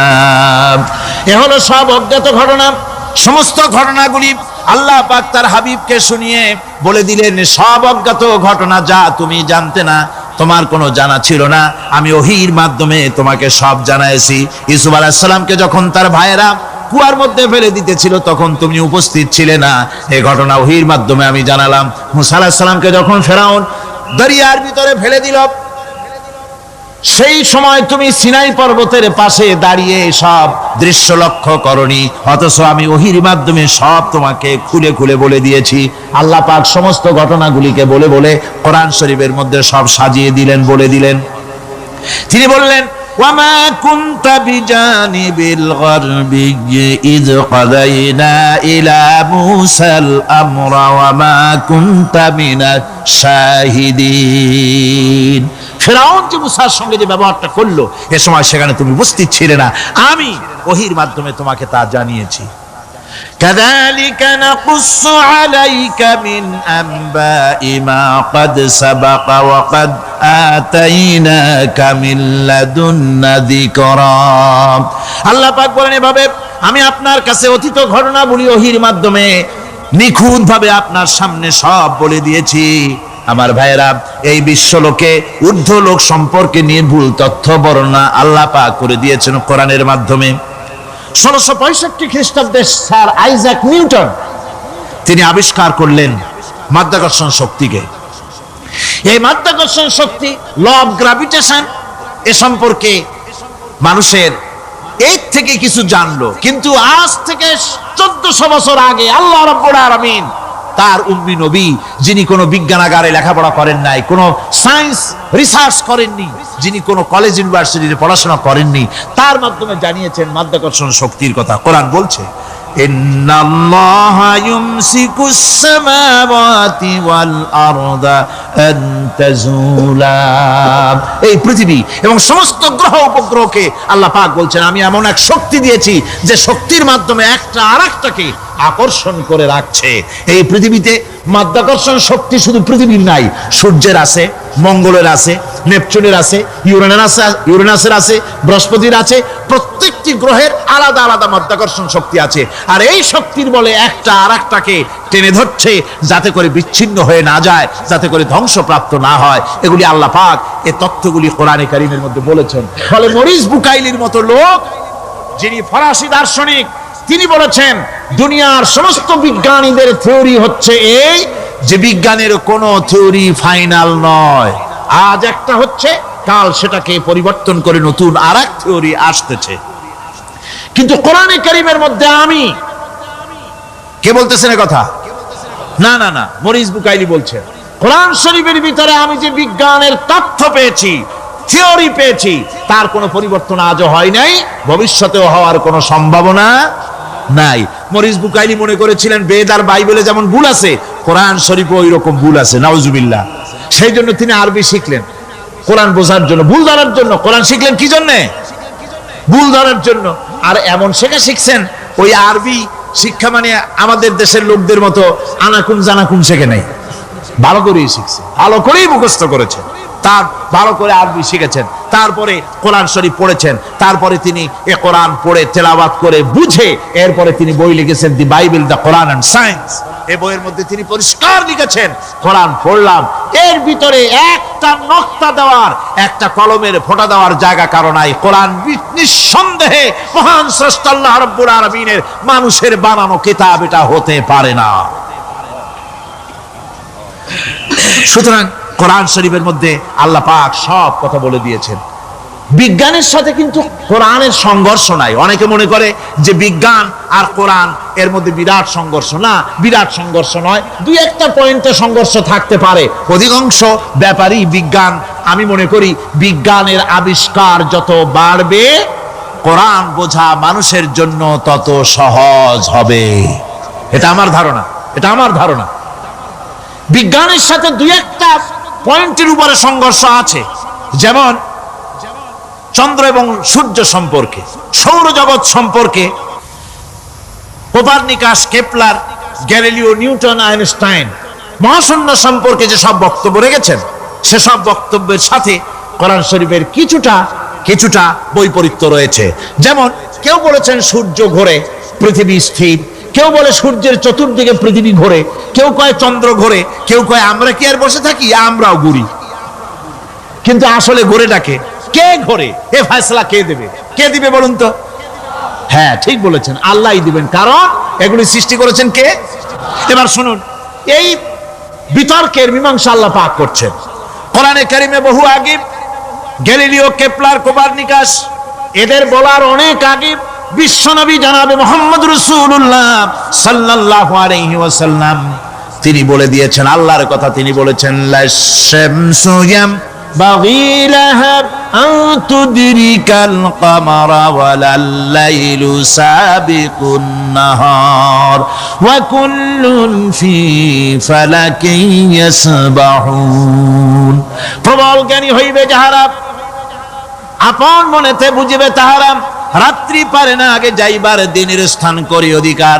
চন্দ্র বাজে না সূর্যের গায়েতে, সূর্য পারে না চন্দ্রকে ধরিতে। যার যে স্থান বহাল রাখিয়া ভ্রমণ করিছে খোদাকে ডরিয়া। আল্লাহ রাব্বুল আলামিনকে ভয় করে সব ঘুরছে, চাঁদও ঘোরে, সূর্য ঘোরে, মঙ্গল ঘোরে, ইউরেনাস ঘোরে, বৃহস্পতি ঘোরে, পৃথিবীও ঘোরে। সব ঘুরছে তো ঘুরছেই, বন করে ঘুরছে একটা নির্দিষ্ট কক্ষপথে, আপন আপন কক্ষপথে ঘুরছে, যার ফলে অ্যাক্সিডেন্ট হয় না। সুবহানাল্লাহ, জোরে বলেন সুবহানাল্লাহ। নির্ধারিত কক্ষে ঘুরছে, নির্ধারিত কক্ষে ঘুরছে। এর কক্ষগুলি আল্লাহ পাক ঠিক করে দিয়েছেন, সেই কক্ষে ঘুরতেছে, একে অপরের পথ অতিক্রম করতেছে না। আবার ওই মহাশূন্যের ভেতরে রয়েছে black hole. Black hole, black hole কি? ব্ল্যাক হোল হচ্ছে একটা বিরাট অন্ধকার গহ্বর, একটা মৃত্যুকূপ। এত বড় বিরাট ব্ল্যাক হোল মহাশূন্যে আছে, বিজ্ঞানীরা হয়রান হয়ে গেছে। তার এত বড় শক্তি, সে শুধু তারা খায় না, কোন তারকা ঘুরতে ঘুরতে যদি তার কাছে এসে যায়, তারাকে খেয়ে ফেলে। কোন আলো যদি কাছে আসে, আলো শুষে নিতে নিতে আলো যার থেকে এসেছে সেটাকেও শেষ করে ফেলে। এ ধরনের একটা দারুণ আকর্ষণী শক্তি তার মধ্যে আল্লাহ সৃষ্টি করেছেন। একটা ব্ল্যাক হোল আছে মহাশূন্যের ভিতরে।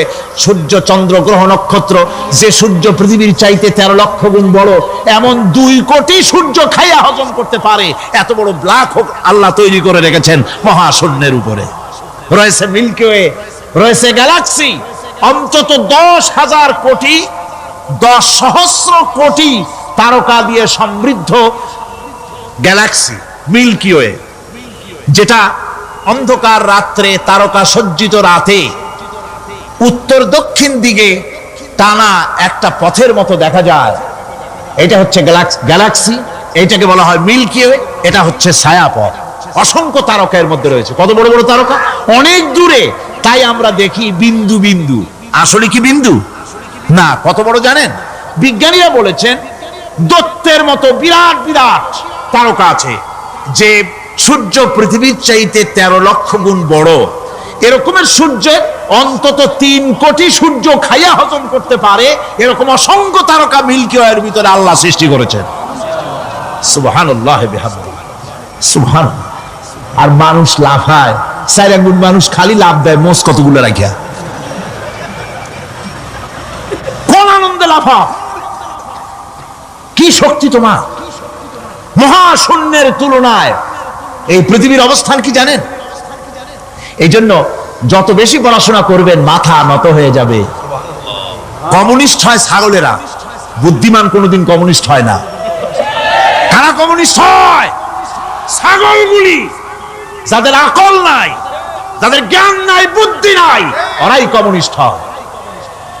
কোন চিন্তাবিদ, কোন বিজ্ঞানী কমিউনিস্ট হয় না। মাথা নত হয়ে যায়, আল্লাহর এই সৃষ্টি দেখে পাগল হয়ে যায়। নিঃসন্দেহে আল্লাহ আছেন, নইলে পরে এগুলি হয় কি করে?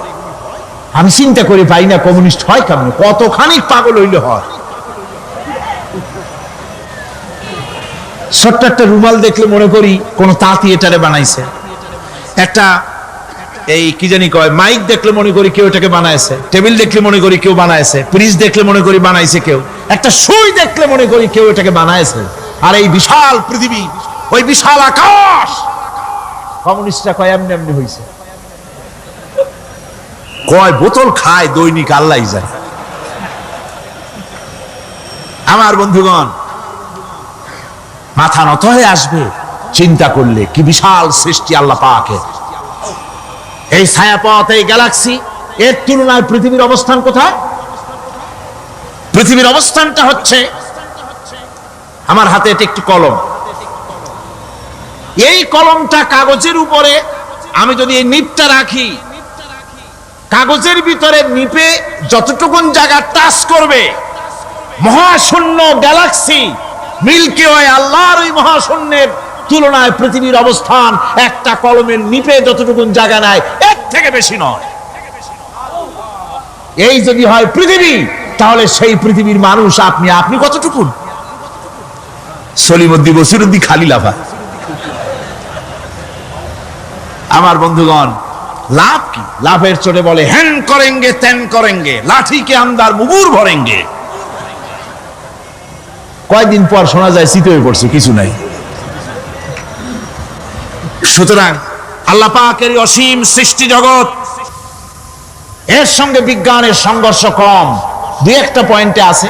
বাকি সবগুলিতে বিজ্ঞানের আবিষ্কার যত বাড়তেছে, আল্লাহরে চেনা, সৃষ্টি জগৎকে জানা মানুষের জন্য তত সহজ হচ্ছে। এই কথাগুলি আমি সামনের দিকে আরো বলবো ইনশাআল্লাহ। সবাই বলেন ইনশাআল্লাহ, যাতে আমাদের বুঝে আসে। আর রহমান আল্লামাল কোরআন, কোরআন শিখিয়েছেন আমাদেরকে। রহমান এমন নিয়ামত দিয়েছেন যার মধ্যে সব আছে। মানুষ সৃষ্টির ব্যাপারে, মানব সৃষ্টির ব্যাপারে নির্ভুল তথ্য যদি পেতে হয়, তাহলে কার কাছে যাব? জোরে কোন? আল্লাহর কাছে যেতে হবে। আর আল্লাহর কাছে না যাইয়া মানব সৃষ্টির রহস্য যদি জানতে যাই ডারউইনের কাছে, তাহলে আপনার মামু হবে সুন্দরবনের বান্দরেরা। ঠিক কিনা? বান্দরেরা হবে মামু, সিম্পাজি ওরাং ওটাং হবে আপনার নানার দাদা। তার কারণ ডারউইন সাহেব বলেছেন মানুষ এর পূর্বপুরুষ হলো বাঁদর, সিম্পাজি, ওরাং ওটাং, এটা হলো তার থিওরি অফ ইভলিউশন। বিবর্তনবাদের এই বিবর্তনবাদের থিওরি পেশ করতে গিয়ে তিনি বলেছেন মানুষ হলো বান্দরের জাত। আরে বেটা, তুই বান্দরের জাত।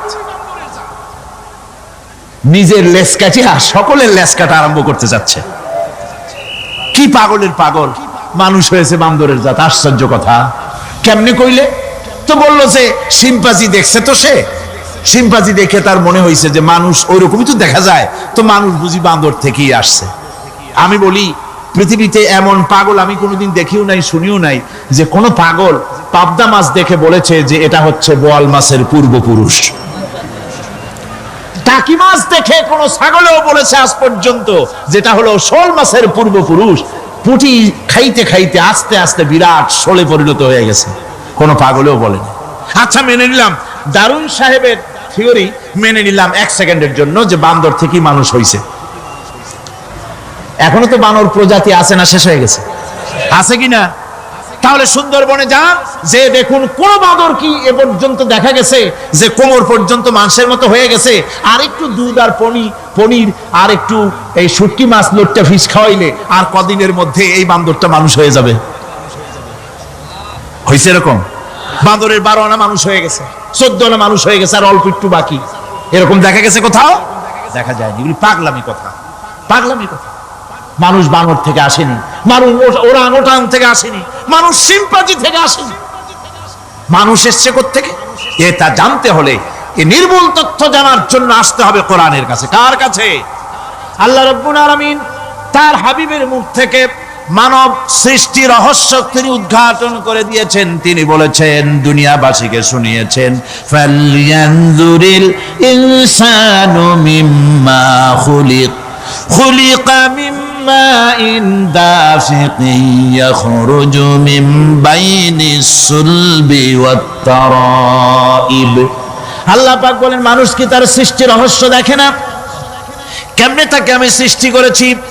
মায়ের বক্ষ পিঞ্জর থেকে, বাপের পৃষ্ঠ থেকে সবেগে নির্গত এক ফোঁটা নাপাক পানি দিয়ে আমি আল্লাহ মানুষকে সৃষ্টি করেছি। বান্দর থেকে নয়, ওরাংউটাং থেকে নয়, সিম্পাজি থেকে নয়, মানুষের অরিজিন মানুষ। আদম থেকে তোমরা জন্মগ্রহণ করেছো, আদম এসেছে মাটি থেকে, তোমরা এসেছো আদম থেকে। সুবহানাল্লাহি ওয়া বিহামদি। এটাই হলো মানব সৃষ্টি রহস্যের কথা আল্লাহ পাক বলে দিয়েছেন। অন্যত্র আল্লাহ বলেন, ইন্না খালাকনাকুম মিন তুরাবিন সুম্মা মিন নুতফাতিন সুম্মা মিন আলাকাতিন সুম্মা মিন মুদগাহ। নিষ্প্রাণ মাটি থেকে তোমার উৎপত্তি হয়েছে, আর এই নিষ্প্রাণ মাটি দিয়ে তোমাকে তৈরি করা হয়েছে। এগুলি মাতৃগর্ভের ভিতরে গিয়া নাপাক পানি ফোঁটা জমাট রক্ত হয়েছে, গোশত হয়েছে, তারপরে মানুষের আকৃতি দিয়েছি, আর এরপরে বাচ্চার আকারে মায়ের পেট থেকে আমি আল্লাহ মানুষ করে তোমাকে বের করেছি। সুতরাং মানব সৃষ্টি রহস্যের কথা বিজ্ঞানের সাথে যেটা সাংঘর্ষিক হবে কোরআনের সাথে, আমরা সেটা মানতে পারি না। আমাদেরকে মানতে হবে মূল জ্ঞানের কিতাবটা। মূল জ্ঞানের কিতাব কোনটা? জোরে কম তো কোনটা? এখানে সব কথা আল্লামাল কোরআন। কোরআন শিখিয়ে মানুষকে আল্লাহ পাক সবচাইতে বড় দয়া করেছেন, এর থেকে বড় দয়ার হয় না। কোরআন শিখিয়েছেন আমাদের, যার মধ্যে সমস্ত তথ্যের কথা আল্লাহ পাক বলেছেন। The universe and doctor Einstein বইয়ের ভিতরে লেখা হয়েছে যে একদিন এমন হবে যখন ধীরে ধীরে সূর্য তার আলো হারিয়ে ফেলবে, চন্দ্র নিষ্প্রভ হয়ে যাবে, আর পৃথিবী আস্তে আস্তে তার গতি হারিয়ে ফেলবে। একথা আজকের বিজ্ঞানীরা অথবা আজ থেকে কয়েক বছর আগের বিজ্ঞানীরা একথা বলছেন। কিন্তু রাসূল করিম সাল্লাল্লাহু আলাইহি ওয়াসাল্লামের মুখ থেকে আজ থেকে 1400 বছর আগে, যিনি বিজ্ঞানাগারে মোটেও পড়াশোনা করেননি, লিখতে জানেন না, পড়তে জানেন না, সই করতে জানেন না, বিজ্ঞান আসছে কথা বলছে, সেই কথা 1400 বছর 1500 বছর আগে রাসূল করিমের মুখ থেকে আল্লাহ পাক বলছেন। কোরআনে কারীম বলছে, ইয়াসআলু আইয়ানা ইয়াউমুল কিয়ামা ফাইদা বারিকাল বাসারু ওয়া খাসাফাল কামারু ওয়া জুমিআশ শামসু ওয়াল কামার। হে রাসূল, রাসূলের কাছে জিজ্ঞাসা করে কিয়ামত কবে হবে? আল্লাহ পাক বলেন, বলে দিন যেদিন চন্দ্র তার আলো হারিয়ে ফেলবে, যেদিন সূর্য তার আলো হারিয়ে ফেলবে, আর চন্দ্র আর সূর্য সব একাকার হয়ে যাবে। ওরা বলছে চাঁদে আলো থাকবে না, সূর্য আগের থেকে তার উত্তাপ এবং আলো স্তম্ভিত হতেছে, এবং হতে হতে এমন এক পর্যায়ে আসবে যখন সূর্য আলো হারিয়ে ফেলবে। বিজ্ঞানীরা গত 4-5 বছর আগে এ বক্তব্য রেখেছেন, কিন্তু 1400 বছর আগে বিজ্ঞানের লালনাগারে লেখাপড়া না করে হুজুরের মুখ থেকে আল্লাহ কথা বলে দিয়েছেন। তাহলে বিজ্ঞানের আসল কিতাব কোনটা? জোরে বলেন কোনটা? আল্লাহ পাক আরো বলেন, ইজা শামসু কুবিরাত ওয়া ইযান নুজুমু কাদারাত ওয়া ইযাল জিবালু সুজ্জিরাত। তারকাগুলি, সূর্যের আলো থাকবে না, নক্ষত্রগুলো স্থানচ্যুত হয়ে যাবে, কক্ষচ্যুত হয়ে যাবে, পাহাড়গুলিকে পরিচালিত করে দেওয়া হবে, কিছুই থাকবে না, সব শেষ হয়ে যাবে। বিজ্ঞানীরা আজ বলতেছে যে সব শেষ হয়ে যাবে, কিছুই থাকবে না, সব শেষ হবে। বিজ্ঞানীরা বলতেছেন, কোরআন অনেক আগে বলেছে, কুল্লু মান আলাইহা ফান ওয়া ইয়াবকা ওয়াজহু রাব্বিকা যুল জালালি ওয়াল ইকরাম।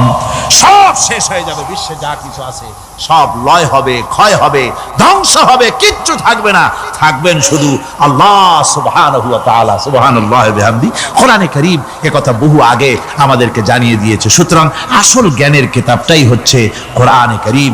এই কোরআনের কাছে আমরা যত যেতে পারবো, যত কোরআন বুঝতে পারবো, ততই আমাদের জন্য আমরা সমৃদ্ধ হতে পারবো, আমাদের উপর আল্লাহর রহমত আসবে, আমরা সমাজ চালাতে পারবো, আমরা দেশ চালাতে পারবো, আমরা দুনিয়ায় শান্তি পাবো, আমরা আখিরাতেও মুক্তি লাভ করতে পারবো। কোরআনে কারীম সমস্ত বিজ্ঞানের উৎস, দর্শনের উৎস। এইটা না জানলে কিছুই জানা হয় না, এটা জানা হলে সব জানা হয়। মানুষ যদি আল্লাহ রাব্বুল আলামিনকে জানতে চায়, চিনতে চায়, তার পদ্ধতি হচ্ছে তার সৃষ্টিকে জানা। তার সৃষ্টির মাধ্যমে তাকে চেনা যাবে। আল্লাহ পাক বলেন, الذين يذكرون الله قياما وقعودا وعلى جنوبهم ويتفكرون في خلق السماوات والأرض ربنا ما خلقت هذا باطلا سبحانك فقنا عذاب النار الذين يذكرون الله قياما وقعودا وعلى جنوبهم। যারা দাঁড়িয়ে, বসে, শুয়ে, এক কথায় সর্বাবস্থায় যারা আল্লাহ পাককে স্মরণ করে, তার আকাশ এবং জমিন সৃষ্টির ব্যাপারে চিন্তা ভাবনা করে, রাত এবং দিনের পরিবর্তনের চিন্তা করে, তার সৃষ্টি নৈপুণ্যতা নিয়ে যারা গবেষণা করে, তারাই হচ্ছে আল্লাহ পাকের খাঁটি বান্দা। একজন সত্যানুসন্ধানী। চোখের সামনে যখন নিখিল বিশ্বের পরমাণু থেকে শুরু করে সূর্য, চন্দ্র, গ্রহ, নক্ষত্র, বিশাল আকাশ পর্যন্ত, গাছপালা, তরুলতা, সমুদ্র, মহাসমুদ্র, পশু পক্ষী ইত্যাদি যখন তার নজরে পড়ে, তখন একজন সত্যের অনুসারী ব্যক্তি, একজন সত্যের অনুসন্ধানী ব্যক্তি, তার মুখ থেকে বেসাক্তা স্বতঃস্ফূর্ত ভাবে নিজের অজান্তে মুখ থেকে যে শব্দটা বেরোয়, সে শব্দটা হচ্ছে আলহামদুলিল্লাহি রাব্বিল আলামিন। সমস্ত প্রশংসা হচ্ছে ওই আল্লাহ পাকের, যিনি এগুলিকে সৃষ্টি করেছেন। আর তিনি কোনো কিছু কি বেকার সৃষ্টি করেন নাই, খামোখা সৃষ্টি করেন নাই। প্রত্যেকটির পেছনে রয়েছে বিরাট বিরাট উদ্দেশ্য। এখানে মানুষের সবচাইতে বড় ভ্রান্তি, মানুষের সবচাইতে বড় ভুল, সেটা হলো এই, দুর্ভাগ্যজনক ভাবে সকল সৌন্দর্যের মহাশিল্পী আল্লাহ পাককে মানুষ ভুলে যায়। তারা প্রশংসা করে নদীর, প্রশংসা করে নারীর, নারীর অঙ্গ প্রত্যঙ্গ নিয়ে তারা কবিতা লেখে, নারীর সৌন্দর্য নিয়ে কবিতা লেখে, সাহিত্য রচনা করে, সূর্য নিয়ে, চন্দ্র নিয়ে, চাঁদের মায়াবী জ্যোৎস্না নিয়ে, এর সুন্দর সুষমা নিয়ে কবিতা লেখে, প্রজাপতির রং দিয়ে গান তৈরি করে, ফুলের সৌন্দর্য এবং তার সৌরভ দেখে মানুষ পাগল হয়ে যায়। এগুলির পিছনে গান, সাহিত্য ইত্যাদি কবিতা রচনা করে। কিন্তু এই সৌন্দর্য যিনি সৃষ্টি করেছেন, সে আল্লাহ পাককে বেমালুম ভুলে যায়। সেই জন্য স্রষ্টার প্রশংসা করতে হবে। আল্লাহ পাক শিখাচ্ছে, শুরুতেই শিখাচ্ছে, আলহামদুলিল্লাহি রাব্বিল আলামিন। পড়েন সবাই, আলহামদুলিল্লাহি রাব্বিল আলামিন। এখানে আল্লাহ প্রশংসা কার বলুন, কার? আল্লাহ নয়, আল্লাহ, আল্লাহ পাকের প্রশংসা। আল্লাহ হচ্ছে ইসমে জাত। আল্লাহ কি? ইসমে জাত।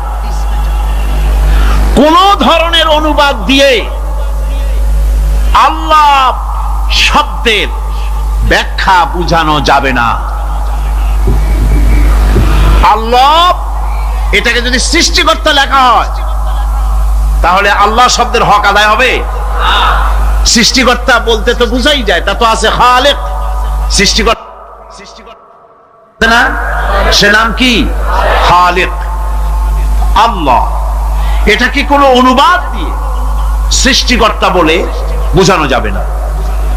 আল্লাহ হচ্ছেন এমন, পৃথিবীতে যত ধর্মের লোকেরা তাদের স্রষ্টাকে ডাকে, কেউ বলে ভগবান, কেউ বলে ঈশ্বর, কেউ বলে পরমেশ্বর, কেউ বলে বিধাতা, কেউ বলে গড, কেউ বলে জিহোবা। বলেন এরকম? কথা না বললে বুঝি কি বলে। এর প্রত্যেকটি শব্দের প্রতি শব্দে স্ত্রীলিঙ্গে অন্য শব্দ আসবে। ভগবান বললে কি হবে? ভগবতী। ঈশ্বর বললে ঈশ্বরী। পরমেশ্বর বললে পরমেশ্বরী। বিধাতা বললে বিধাত্রী। গড বললে গডেস আসবে। এখন গড আরো বেকায়দা। গডটারে যদি উল্টায় দেন, এমন সর্বনাশ হবে যা বলার মতো না। আর এই শব্দ দিয়েও বোঝার উপায় নাই যে তারা কি বলতে চায়। শব্দকে খণ্ডিত যদি করা হয় তাও বোঝা যাবে না যে কি বলতে চায়। অথচ আল্লাহ পাক হচ্ছেন, আল্লাহ পাকের নাম হচ্ছে এমন একটি নাম, আমাকে যদি কেউ বলে যে অন্য কোনো ব্যাখ্যা চাই না, আল্লাহ দিয়ে আল্লাহরে বুঝায় দেন, তো আল্লাহ দিয়ে আল্লাহরে বুঝানো যাবে। এরকম কোরআনে কারিমের মধ্যে আল্লাহ আয়াতে কারিমা সেট করে রেখেছেন। সুবহানাল্লাহ। যদি আপনারা বলেন আমাকে যে আল্লাহ দিয়ে আল্লাহর পরিচয় করায় দেন, তো আমি বলবো আল্লাহ রাব্বুল আলামিন কোরআনে কারিমের মধ্যে বলেছেন, আল্লাহু লা ইলাহা ইল্লা হুয়াল হাইয়ুল কাইয়্যুম। কোন সূরায় আছে? কোন আয়াতে? আয়াতুল কুরসি। পড়তে ইচ্ছা করে না? পড়েন আমার সাথে। আল্লাহু লা ইলাহা ইল্লা হুয়াল হাইয়ুল কাইয়্যুম। আল্লাহ হচ্ছেন তিনি যিনি ছাড়া কোনো উপাস্য নাই, কোনো ইলাহা নাই, কোনো মাবুদ নাই, যিনি ছাড়া আর কোনো ইবাদতের মালিক নাই, আর যিনি হচ্ছেন সদা জাগ্রত চিরঞ্জীব, সার্বভৌমত্বের একচ্ছত্র মালিক, যিনি সদা জাগ্রত চিরঞ্জীব, তিনি হচ্ছেন আল্লাহ। এখন কেউ যদি বলেন আল্লাহ অক্ষর কি, এক একটা অক্ষর বাদ দিয়া আল্লাহরে চিনায় দেন, তাও চিনানো যাবে। আল্লাহর প্রথম অক্ষর যদি বাদ দেন কি থাকবে? কোরআনে কারীম বলছে তা দিয়েও বোঝা যাবে। লিল্লাহি মা ফিস সামাওয়াতি ওয়া মা ফিল আরদ। আল্লাহ হচ্ছেন তিনি যার জন্য আকাশ আর জমিন, আকাশ এবং জমিনের একচ্ছত্র মালিক। এর মাঝখানে যা কিছু আছে সব কিছুর মালিকানা যার হাতের মুঠায়, তিনি আমার আল্লাহ। তিনি কে? আল্লাহ। এরপরে যদি বলেন আর একটা নাম ছেড়ে দেন, আলিফ সাল্লাম একটা নাম ছেড়ে দিলাম, তাহলে কি থাকলো? লাহ থাকলো, দুইটা অক্ষর থাকলো লাহু। এই লাহু দিয়েও আল্লাহ রাব্বুল আলামিনের সিফাতকে, তার গুণকে বোঝা যাবে। লাহু মাকালিদুস সামাওয়াতি ওয়াল আরদ। আল্লাহ পাক বলেন আসমান এবং জমিনের রিজকের চাবিকাঠি আল্লাহ পাকের হাতে, যাকে খুশি তিনি পর্যাপ্ত রিজেক দান করেন। কেউ যদি বলেন লামটাও ভালায় দেন, লামটাও ছেড়ে দেন, দিলাম নাম একটা ছেড়ে, থাকলো কি? একটা অক্ষর থাকলো হু। এই হু দিয়ে আমার আল্লাহরে চেনা যাবে। ওয়া হুয়াল গফুরুল ওয়াদুদুল আরশিল মাজিদ ফাআলুল লিমা ইউরিদ। আমার আল্লাহ হচ্ছেন তিনি যিনি ক্ষমাশীল, যিনি দয়াবান, যিনি বান্দাকে মহব্বত করেন, যিনি হচ্ছেন আরশে আজিমের মালিক, তিনি হচ্ছেন সেই মহান সত্তা যিনি যা খুশি তাই করছেন।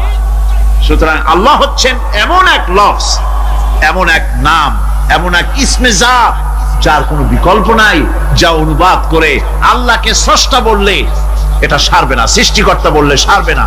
আল্লাহ পাকের নামের বিরাট বিশাল ব্যাপক অর্থ রয়েছে। সুতরাং আল্লাহকে আল্লাহই বলতে হবে। আল্লাহকে কি বলতে হবে? আল্লাহ আল্লাহ আল্লাহ। কত মজাই নামে, সুবহানাল্লাহ বিহামদিহি, কত মজাই নামে। দেখেন আল্লাহ রাব্বুল আলামিন এমন রব। বাংলাদেশের কুকুর আর আমেরিকা ইউরোপের প্রধান দেশের কুকুর একরকম নয়। আমাদের দেশের পশু ইউরোপ আমেরিকা শীত প্রধান দেশের পশু একরকম নয়। তার কারণ হলো আমাদের দেশে শীত কম, নাতিশীতোষ্ণ অঞ্চলের মধ্যে খানিকটা পড়ে যায়। এখানে পশুদের গায়ে কম পশম থাকলে কোনো অসুবিধা নাই। ভেড়া, ঘোড়া, কুকুর, বন্য প্রাণীকে কেউ তো কম্বল দেয় না, ল্যাপ দেয় না, রাজাই দেয় না, খাতা দেয় না, চাদর দেয় না। আল্লাহ রাব্বুল আলামিন তিনি এমন রব, শীত প্রধান দেশের পশুদের গায়ে পশম দিয়া চিরস্থায়ী কম্বল জড়ায় দিয়েছেন। এর নাম হচ্ছে রব। প্রতিপালনের পদ্ধতি কি সুন্দর করে তিনি প্রতিপালন করছেন, কি সুন্দর করে তিনি পশু পক্ষীগুলিকে তাদের আহার জোগাড় করছেন, প্রতিপালন করছেন। তিনি রব, মানুষকে সৃষ্টি করেছেন, আমাদেরকে সৃষ্টি করেছেন, সব চাইছেন, সুবহানাল্লাহ বিহামদিহি, সকল প্রয়োজন মিটিয়েছেন, একটা জিনিস বাদ রাখেন না। আমাদের মুখে দাঁতের দরকার ছিল, মায়ের পেট থেকে দাঁত নিয়ে আসিনি। মায়ের পেট থেকে আসার পরে আমাদের খাবারের দরকার ছিল। লক্ষ্য করেন রব কারে বলে, লক্ষ্য করুন। মায়ের পেটের মধ্যে যখন ছিলাম ওখানে কোনো রোগের জীবাণু ঢুকতে পারে নাই। ফি করারিম মাকিন, একটি সুরক্ষিত জায়গায় আল্লাহ রাব্বুল আলামিন বাচ্চাকে রেখেছেন, যেখানে কোনো সর্দি হবে না, জ্বর হবে না, সর্দি হবে না, ব্রঙ্কাইটিস হবে না, ডায়াবেটিস হবে না, প্রেসার হবে না। মায়ের পেটের মধ্যে বাচ্চাকে এমন জায়গায় আল্লাহ যত্ন করে রেখেছেন। এই বাচ্চা যখন মায়ের পেট থেকে বেরিয়ে এলো তখন তার পরিবেশ অত্যন্ত খারাপ। এখানে পলিউশন আছে, এখানে কার্বন ডাই অক্সাইড আছে, এখানে বিষাক্ত হাওয়া আছে, এখানে দূষিত আবহাওয়া রয়েছে। প্রতি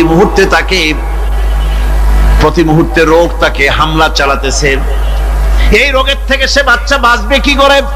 এজন্য রব্বুল আলামিন তিনি এমন রব, মায়ের বুকের মধ্যে যে খাবার তৈরি করলেন বাচ্চার, ওই খাবারের মধ্যে বাচ্চার ওষুধও আল্লাহ পাক বানায়া দিলেন। মায়ের বুকের দুধ শুধু দুধ নয়, এটা ওষুধ। সুবহানাল্লাহ, এটা খাদ্য, এটা ওষুধ, এটা ভিটামিন, এটা ক্যালসিয়াম, এটা কার্বোহাইড্রেট, যা দরকার বাচ্চার জন্য সব আল্লাহ মায়ের দুধের মধ্যে দিয়ে দিলেন। যতক্ষণ বাচ্চা পেটে ছিল দুধ ছিল ঘন, যখন বাচ্চা মায়ের পেট থেকে বেরিয়ে এলো দুধটা হয়ে গেল পাতলা। এই পাতলা দুধটা খাবে, ওষুধ আছে এর মধ্যে, ভিটামিন আছে, খাইতে যেন বিস্বাদ না হয় একটু মিষ্টি দিয়ে দিলেন আল্লাহ, যাতে বাচ্চা মুখ ফিরায় না নেয়, সেজন্য খাইতে চায়। তারপরে যখন বাচ্চার হাড্ডি খেতে হবে, মাছ খেতে হবে, গোশ খেতে হবে, দুধের আর দরকার নাই। তার শরীরের ভিতরে রেজিস্ট্যান্স, রোগ প্রতিরোধক শক্তি তৈরি হয়েছে। এখন আরো ভালো খাবার দরকার। আল্লাহ রাব্বুল আলামিন মায়ের দুধকে শুকায় দিলেন, চুষলো আর পাওয়া যাবে না, দুধ শুকায় গেছে। এখন বাইরের খাবার খেতে হবে। আসছিল যখন মুখে দাঁত ছিল না, বাইরে যখন এলো দাঁতের যখন দরকার হলো, কোন আল্লাহর বান্দা কি আল্লাহর কাছে দরখাস্ত করেছেন যে আল্লাহ আমার কয়েকখান দাঁত দাও, দাঁত ছাড়া আমি চাবাই কেমন? এই সবগুলি দাঁত কে সেট করে দিলেন? রব্বুল আলামিন দাঁতগুলিকে সেট করে দিলেন। মুখের মধ্যে দাঁত এসে গেল। আল্লাহ রব্বুল আলামিন শরীরটাকে সাজিয়ে গুছিয়ে, হিউম্যান বায়োলজি যাকে বলা হয়, এই শরীরকে যে সুন্দর করে আল্লাহ পাক তৈরি করলেন বলে শেষ করা যাবে না, কত সুন্দর করে আল্লাহ পাক বানিয়েছেন। আপনার মাথার ভিতরে সেল তৈরি করা হলো, ব্রেন তৈরি করা হলো। এই ব্রেনটা শুকনা জায়গায় রাখা হয় নাই। শুকনা জায়গার মধ্যে ব্রেনটা যদি থাকতো, নড়াচড়া করে আপনার ব্রেনের যে টেকনোলজি আল্লাহ পাক ইউজ করেছেন সেটা অসুবিধাগ্রস্ত হতো। এই জন্য ক্রিম যেভাবে পানির মধ্যে ভাসা থাকে, পানির মধ্যে ভাসমান ক্রিম মাখন যেভাবে রাখা হয়, সামান্য পানির মতো করে এর ভিতরে ব্রেনটাকে রাখা হয়েছে। এই ব্রেনের ভিতরে, ব্রেন হচ্ছে পৃথিবীতে কম্পিউটার, আজকের পৃথিবীর শ্রেষ্ঠ আবিষ্কার। কিন্তু মানুষের মাথায় যে কম্পিউটার আল্লাহ পাক দান করেছেন, এই কম্পিউটারের সামনে দুনিয়ার কম্পিউটার এতিম। এবার লন্ডন গিয়েছিলাম, প্রত্যেক বছর 1.5 মাস 2 মাস সময় পাই, কিন্তু আপনারা দোয়া করেছেন এখন পার্লামেন্টে সময় দিতে হয় বেশি, বিদেশের সফর কমে গিয়েছে। 10 দিনের জন্য গিয়েছিলাম, ওরা আমাকে একটা ডায়েরি দিল। সেই ডায়েরিটার ভিতরে ডিজিটাল ডায়েরি, এই ডায়েরির মধ্যে তারা বলল যে এরকম, এই যে কাগজটা আপনারা দেখতে পাচ্ছেন, এই রকমের কাগজের 10 লক্ষ পাতা লিখতে যত কাগজ লাগে, এরকমের 10 লক্ষ পাতার লেখা ছোট্ট এই ডায়েরিটার মধ্যে ঢুকাই দেওয়া যায়। 10,000 টেলিফোন নাম্বারের মেমোরিতে তুলে দেওয়া যায়। এটা হচ্ছে লেটেস্ট আবিষ্কার। কিন্তু আল্লাহ পাক মানুষের যে ব্রেনটা তৈরি করলেন, পৃথিবীতে যা আছে এ সব কিছু একটা মানুষের ব্রেনের মধ্যে, সমস্ত তত্ত্ব, সমস্ত ফ্যাক্টস মানুষের মেমোরির ভিতরে ঢুকাবার পরেও আরো লক্ষ লক্ষ জায়গা বাকি থেকে যাবে, শূন্য থেকে যাবে, যা পূরণ হওয়ার নয়। এত বিশাল মেমোরি আল্লাহ পাক তার মানুষের মাথার মধ্যে তৈরি করে দিয়েছে। সুবহানাল্লাহ বিহামদি। দেখুন অবস্থাটা কি। আল্লাহ তার মানুষকে কিভাবে, রব কাকে বলে, রব কারে বলে, সুবহানাল্লাহ বিহামদি। চোখের সামনে রাস্তা দিয়ে চলতে গিয়ে চোখের সামনে সাপ দেখলেন, চোখ দেখার কাজ করেছে। চোখ কি করেছে? দেখার কাজ করেছে। এখন কি করবেন? চোখ কিন্তু দেখে বসে থাকে নাই, চোখ দেখা মাত্রই ট্রান্সমিট করেছে ব্রেনকে। ব্রেন সাথে সাথে অ্যাকশন নিতে বলেছে হাতকে আর পাওকে। হাতে লাঠি থাকলে পিটাও, লাঠি না থাকলে পাকে বলেছে দৌড় মারো। এই যে সাপ দেখলো, চোখ এটাকে পাঠাই দিল ব্রেনকে, ব্রেন পাঠাই দিল অ্যাকশনে হাতে আর পায়ে। এতে কিন্তু 1 সেকেন্ড সময় লাগে নাই, 1 সেকেন্ডের কয়েক লক্ষ ভাগের 1 ভাগের ভিতরেই মানুষ অ্যাকশনে এসে গিয়েছে। সুবহানাল্লাহ। এর নাম হচ্ছে রবের নাম কি? তার অফুরন্ত সৃষ্টি, অফুরন্ত সৃষ্টি। মানুষের হার্ট তৈরি করেছেন, চোখ তৈরি করেছেন। চোখে কিন্তু আমরা নেগেটিভ দেখি, চোখে আমরা কি দেখি? নেগেটিভ দেখি। এই নেগেটিভটা চোখ ক্যাচ করে ব্রেনের ভিতর থেকে পজিটিভ হয়ে কে বের করে দেয়? সুবহানাল্লাহ বিহামদি। কানে অসংখ্য শব্দ শুনি, কিন্তু কোন শব্দ তো জড়ায় যায় না। অসংখ্য শব্দ আমরা শুনি, যেমন রেডিও ঘুরাচ্ছেন, 9 ব্যান্ড রেডিও অথবা এর থেকেও বেশি ব্যান্ডওয়ালা রেডিও। আপনি যখন ঘুরাচ্ছেন কোন সেন্টার ধরার জন্য, অনেক সময় 4-5টা সেন্টার জড়ায় যায় না? জড়ায় কিনা? 4-5টা সেন্টার জড়ায় যায়, সর্বনাশ হয়ে যায়, কোনটা থেকে কোনটা জন্মে। তো এইরকম করে আপনার কানের ভিতরে শব্দগুলি সব জড়াইয়া পাকাইয়া আপনার কানের মধ্যে একটা বিশ্রী আওয়াজ সৃষ্টি করে দিতে পারত। কে? স্তরে স্তরে শব্দগুলিকে শোনার ব্যবস্থা করেছে। আপনার জিহ্বার ভিতরে হাজার রকমের স্বাদ গ্রহণ করার জন্য একটা জিহ্বায় এতগুলি টেস্ট নেওয়ার ক্ষমতা কে তৈরি করে দিলেন? আল্লাহ রাব্বুল আলামিন। সুবহানাল্লাহ বিহামদি। তিনি হচ্ছেন রব, যিনি মানুষের প্রতিপালন সৃষ্টি করেন এবং প্রতিপালন করেন, এমনি এমনি ছেড়ে দেন। এরপরে মানুষের সব প্রয়োজন তিনি মিটিয়েছেন। মানুষের জীবন ধারণের জন্য সব থেকে বড় প্রয়োজন পানি। সবচেয়ে বড় প্রয়োজন কি? পানি। জোরে কোন কি? পানি। জীবনের জন্য পানি এবং আর্দ্রতা, এই দুটি জিনিস অপরিহার্য, এছাড়া জীবন বাঁচবে না।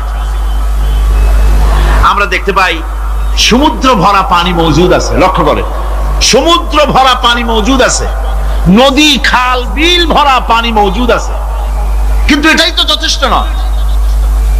রব হচ্ছেন তিনি, যিনি এই বিশাল বিশাল পানির মজুদ থেকে বাতাসকে যিনি বলেন, যিনি প্রতিনিয়ত বাষ্পীয় আকারে পানিগুলিকে সমুদ্র থেকে উত্থিত করেন, পানিগুলিকে উত্থিত করেন মহাকাশে। আল্লাহ পাক বলেন, আল্লাহুল্লাযী আরসালার রিয়াহা ফাতুসিরু সাহাবা। বাষ্প হয়ে পানিগুলি আকাশে উত্থিত হয় এবং মহাকাশে যাওয়ার পর এই পানিগুলি, লবণাক্ত পানিগুলি আল্লাহর মেশিনে সেগুলি মিষ্টি হয়ে যায়। জোরে কোন সুবহানাল্লাহ। পানিগুলি মিষ্টি হয়ে গেল। ওই মিষ্টি পানি আল্লাহ রাব্বুল আলামিন নাজিল করে দিলেন। এবার বৃষ্টি কণা কণা হয়ে পড়লো, ফোঁটা ফোঁটা বৃষ্টি। আল্লাহ খুঁজে দেখলেন বৃষ্টির ফোঁটাগুলি পৃথিবীর প্রতিটি কণা তালাশ করে তৃষ্ণার্ত কণাগুলিকে আল্লাহ পাক ভিজায় দিলেন। সেই জন্য তার নাম হলো রব। তিনি হচ্ছেন রব, প্রয়োজন মিটান। পানি সবচেয়ে প্রয়োজন বেশি, সেই পানি আল্লাহ পাক এভাবে সরবরাহ করলেন। জমিনের চারিদিকে নদী নালা রেখেছেন, জমিনকে আর্দ্র করেছেন, জমিনের ভিতরের পানি মিষ্টি করেছেন। টিউবওয়েল মারলে পরে, পাম্প করলে পরে ভিতর থেকে মিঠা পানি আল্লাহ পাক বের করে দেন। সুবহানাল্লাহ। এই মিষ্টি পানির ব্যবস্থা করেছেন। এরপরে তিনি ওই আল্লাহ পাক মিষ্টি পানির ব্যবস্থা করে বৃষ্টির মাধ্যমে পৃথিবীতে ফসল উৎপাদনের ব্যবস্থা করে দিলেন। সেজন্য আল্লাহ পাক কোরআনে কারীমের মধ্যে বলেছেন, ওয়াজআলনা মিনাল মাই কুল্লা শাইইন হাই। পানি দ্বারাই আমি সব বস্তুকে সজীব রাখি। বৈশিষ্ট্যের দিক থেকে পানির রয়েছে অনেক গুণ, আশ্চর্য গুণ। পৃথিবীর ৭৫% হচ্ছে পানি। আকাশ থেকে অর্থাৎ চাঁদ থেকে যখন চাঁদে ভ্রমণকারীরা যখন ছবি তুলেছে, তো সেই ছবিতে ব্লু রং এসেছে বেশি, সবুজ এসেছে কম। সবুজ হলো গাছপালা, আর ব্লু হচ্ছে পানি। সমুদ্রের পানির রং হচ্ছে নীল। মানুষের শরীরের ভিতরে ৬০% পানি, গাছের মধ্যে রয়েছে পানি। পানি ছাড়া পৃথিবীর বাঁচার কোনো পথ নাই। আবার দেখেন, প্রচন্ড শীতের কারণে, ঠান্ডার কারণে যেসব এলাকায় তাপমাত্রা হিমাঙ্কের নিচে এসে যায়, সেই সব দেশে সমুদ্রের পানি আর দরিয়ার পানিগুলি বরফ হয়ে যায়। এই বরফ যখন হতে থাকে, তখন পানি তার নিজের তাপকে নিচের দিকে ছুটতে থাকে। উপরের তাপ বরফ হয়ে যায় ঠান্ডা, আর নিচে তাপ বিচ্ছুরিত করে দিয়ে পানির ভিতরে যত জলজ প্রাণী আছে আর উদ্ভিদ আছে, সবগুলিকে বাঁচায় রাখার ব্যবস্থা আল্লাহ রাব্বুল আলামিন এভাবে করে থাকে। এবার আল্লাহ রাব্বুল আলামিন বলছেন, এই পানি ছাড়া মানুষ বাঁচে না, প্রাণী বাঁচে না। পানি এমন এক জিনিস, এমন এক নিয়ামত আমি দান করলাম। আল্লাহ পাক বলেন, কুল আরাআইতুম ইন আসবাহা মাউকুম গাওরান ফামান ইয়াতিকুম বিমাইন মাইন। বলো দেখি সবে, শুকাইয়া যদি যায় এই জমিনের পানি, তাহলে হেথায় তটনির ধারা কে দিবে সবারে আনি। এই পৃথিবীর নদী নালা খাল বিল, জমিনের আভ্যন্তরীণ দিকে পানিগুলি যদি আমি আল্লাহ রাব্বুল আলামিন শুকায় দেই, তাহলে আমি আল্লাহ ছাড়া এমন কে আছে যে নতুন করে আবার পানির আমদানি করে দিতে পারে? আছে কেউ? আজ পানির শূন্যতা আমাদের দেশে দেখা যাচ্ছে। পানি আস্তে আস্তে কমে যাচ্ছে, আস্তে আস্তে পানি শেষ হয়ে যাচ্ছে। কি কারণে শেষ হচ্ছে এবং কি হলে পানি পাওয়া যাবে পরে বলা যাবে ইনশাআল্লাহ। তো জীবন ধারণের জন্য যেমন পানির প্রয়োজন, জীবন ধারণের জন্য তেমন বাতাসেরও প্রয়োজন। পানি ছাড়া তো কিছু সময় চলতে পারে, পানি এবং খাদ্য ছাড়া কিছু সময় চলতে পারে, কিন্তু বাতাস ছাড়া তো এক মুহূর্ত চলে না, ঠিক কিনা? বোঝেন কিনা কথা? বাতাস ছাড়া এক মুহূর্ত চলতে পারে না। অথচ আল্লাহ রাব্বুল আলামিন এই বাতাস দিয়ে গোটা আকাশকে, শূন্য জায়গাগুলি বাতাস দিয়ে ভরে রেখেছেন, যাতে করে কারো বাতাসের কোনো অসুবিধা না হয়, শ্বাস করতে কোনো কষ্ট না হয়। প্রাণী জগৎকে বাতাস দিয়ে বাঁচিয়ে রাখার জন্য আল্লাহ পাক মহাশূন্যকে এভাবে সব এলাকা বাতাস দিয়ে ভরে রেখেছেন। এই জন্য তার নাম হচ্ছে রব। এটাই হচ্ছে রুবুবিয়তের নমুনা। আমার ভাইয়েরা, আল্লাহ রাব্বুল আলামিন পানি দিলেন, বাতাস দিলেন, খাদ্যের ব্যবস্থা করে দিলেন। শস্য শ্যামল এলাকায় আল্লাহ পাক সব জায়গাগুলিতে শস্য শ্যামল হোক অথবা উষর ধূসর মরুভূমি হোক, সারা পৃথিবী জুড়ে আল্লাহ রাব্বুল আলামিন খাবারের দস্তরখান বিছায় রেখেছেন। ওয়ামা মিন দাব্বাতিন ফিল আরদি ইল্লা আলাল্লাহি রিজকুহা। এই পৃথিবীর বুকে এমন কোন বিচরণশীল জীব নাই যেই জীবের রিজকের দায়িত্ব আমি আল্লাহ আমার নিজ হাতে গ্রহণ করি নাই। জোরে বলেন সুবহানাল্লাহ। সব রিজেক আমি ছড়ায় রেখেছি বিশ্বজুড়ে সর্বত্র। আল্লাহ পাক বলছেন فَلْيَنْظُرِ الْإِنسَانُ إِلَى طَعَامِهِ أَنَّا صَبَبْنَا الْمَاءَ صَبًّا ثُمَّ شَقَقْنَا الْأَرْضَ شَقًّا فَأَنبَتْنَا فِيهَا حَبًّا। আল্লাহ পাক বলছেন মানুষের উচিত নিজ খাদ্যাদির দিকে লক্ষ্য করা, নিজের খাদ্যের দিকে লক্ষ্য করা। যেহেতু এই খাদ্য প্রতিদিন তার সামনে আসে, এদিকে তার লক্ষ্য করা উচিত। আমি প্রথমে জমিনের উপরে পানি বর্ষণ করি, পরে জমিনকে দীর্ণ বিদীর্ণ করি, এরপরে জমিনের ভিতরে উর্বরা শক্তি আমি দান করি। কে বলতেছেন এই কথা? আল্লাহ পাক বলছেন। এরপরে আমি নানান জাতের ফসল ফলন তোমাদের জন্য আমি দান করে দেই। খাদ্যের দিকে নজর করতে এই জন্য আল্লাহ পাক বলেছেন মানুষ চতুর্দিক থেকে তো চোখ ফিরাতে পারে, মুখ ফিরাতে পারে, কিন্তু খাদ্যের দিকে তার নজর করতেই হয়। সকালে, দুপুরে, বিকালে, রাত্রে সব সময় তার সামনে খাবার আছে। আল্লাহ পাক বলেন খাবারের দিকে একটু নজর করো, কেমন ভাবে কি সুন্দর করে খাবারগুলি তৈরি করে দিয়েছি, শুরু কিভাবে হলো, পরিপক্ক কিভাবে হলো, সেদিকে তোমরা লক্ষ্য করো। সে লক্ষ্য তো করা নাই, সমানে খায়, বিসমিল্লাহ বলেন, আলহামদুলিল্লাহ বলেন, পাইকারি দরে খাইতেই থাকে। আল্লাহ পাক বলছেন খাদ্যাদির দিকে লক্ষ্য করো। এই যে চাউল তোমরা খাচ্ছ, আটা খাচ্ছ, গম খাচ্ছ, মাছ খাচ্ছ, গোশ খাচ্ছ, তাম পৃথিবীর সমস্ত বিজ্ঞানীরা একত্রিত হয়ে একটা চাউল বানাইতে পারবে? জোরে কোন পারবে? না পারবে। পারবে প্লাস্টিকের চাউল, আর কলেরা হয়ে মরবে। পৃথিবীর সমস্ত বিজ্ঞানীরা একত্রিত চাউল বানাতে পারবে না, একটা ডিম বানাতে পারবে না। পারবে একটা বানাতে? পারবে না। বিজ্ঞানীদের প্রশংসা আমরা করি, হ্যাঁ করি। বিজ্ঞানীরা অনেক কিছু বিশ্বকে উপহার দিয়েছে, কিন্তু মূল রবের কাছে আমরা যাই না, তাকে চিনতেও পারি না, সেখানে যাই না। বিজ্ঞানীরা কি করেছে? আল্লাহর বানানো জিনিসগুলি তারা ডিজাইন করেছে। ডিজাইন করতে তো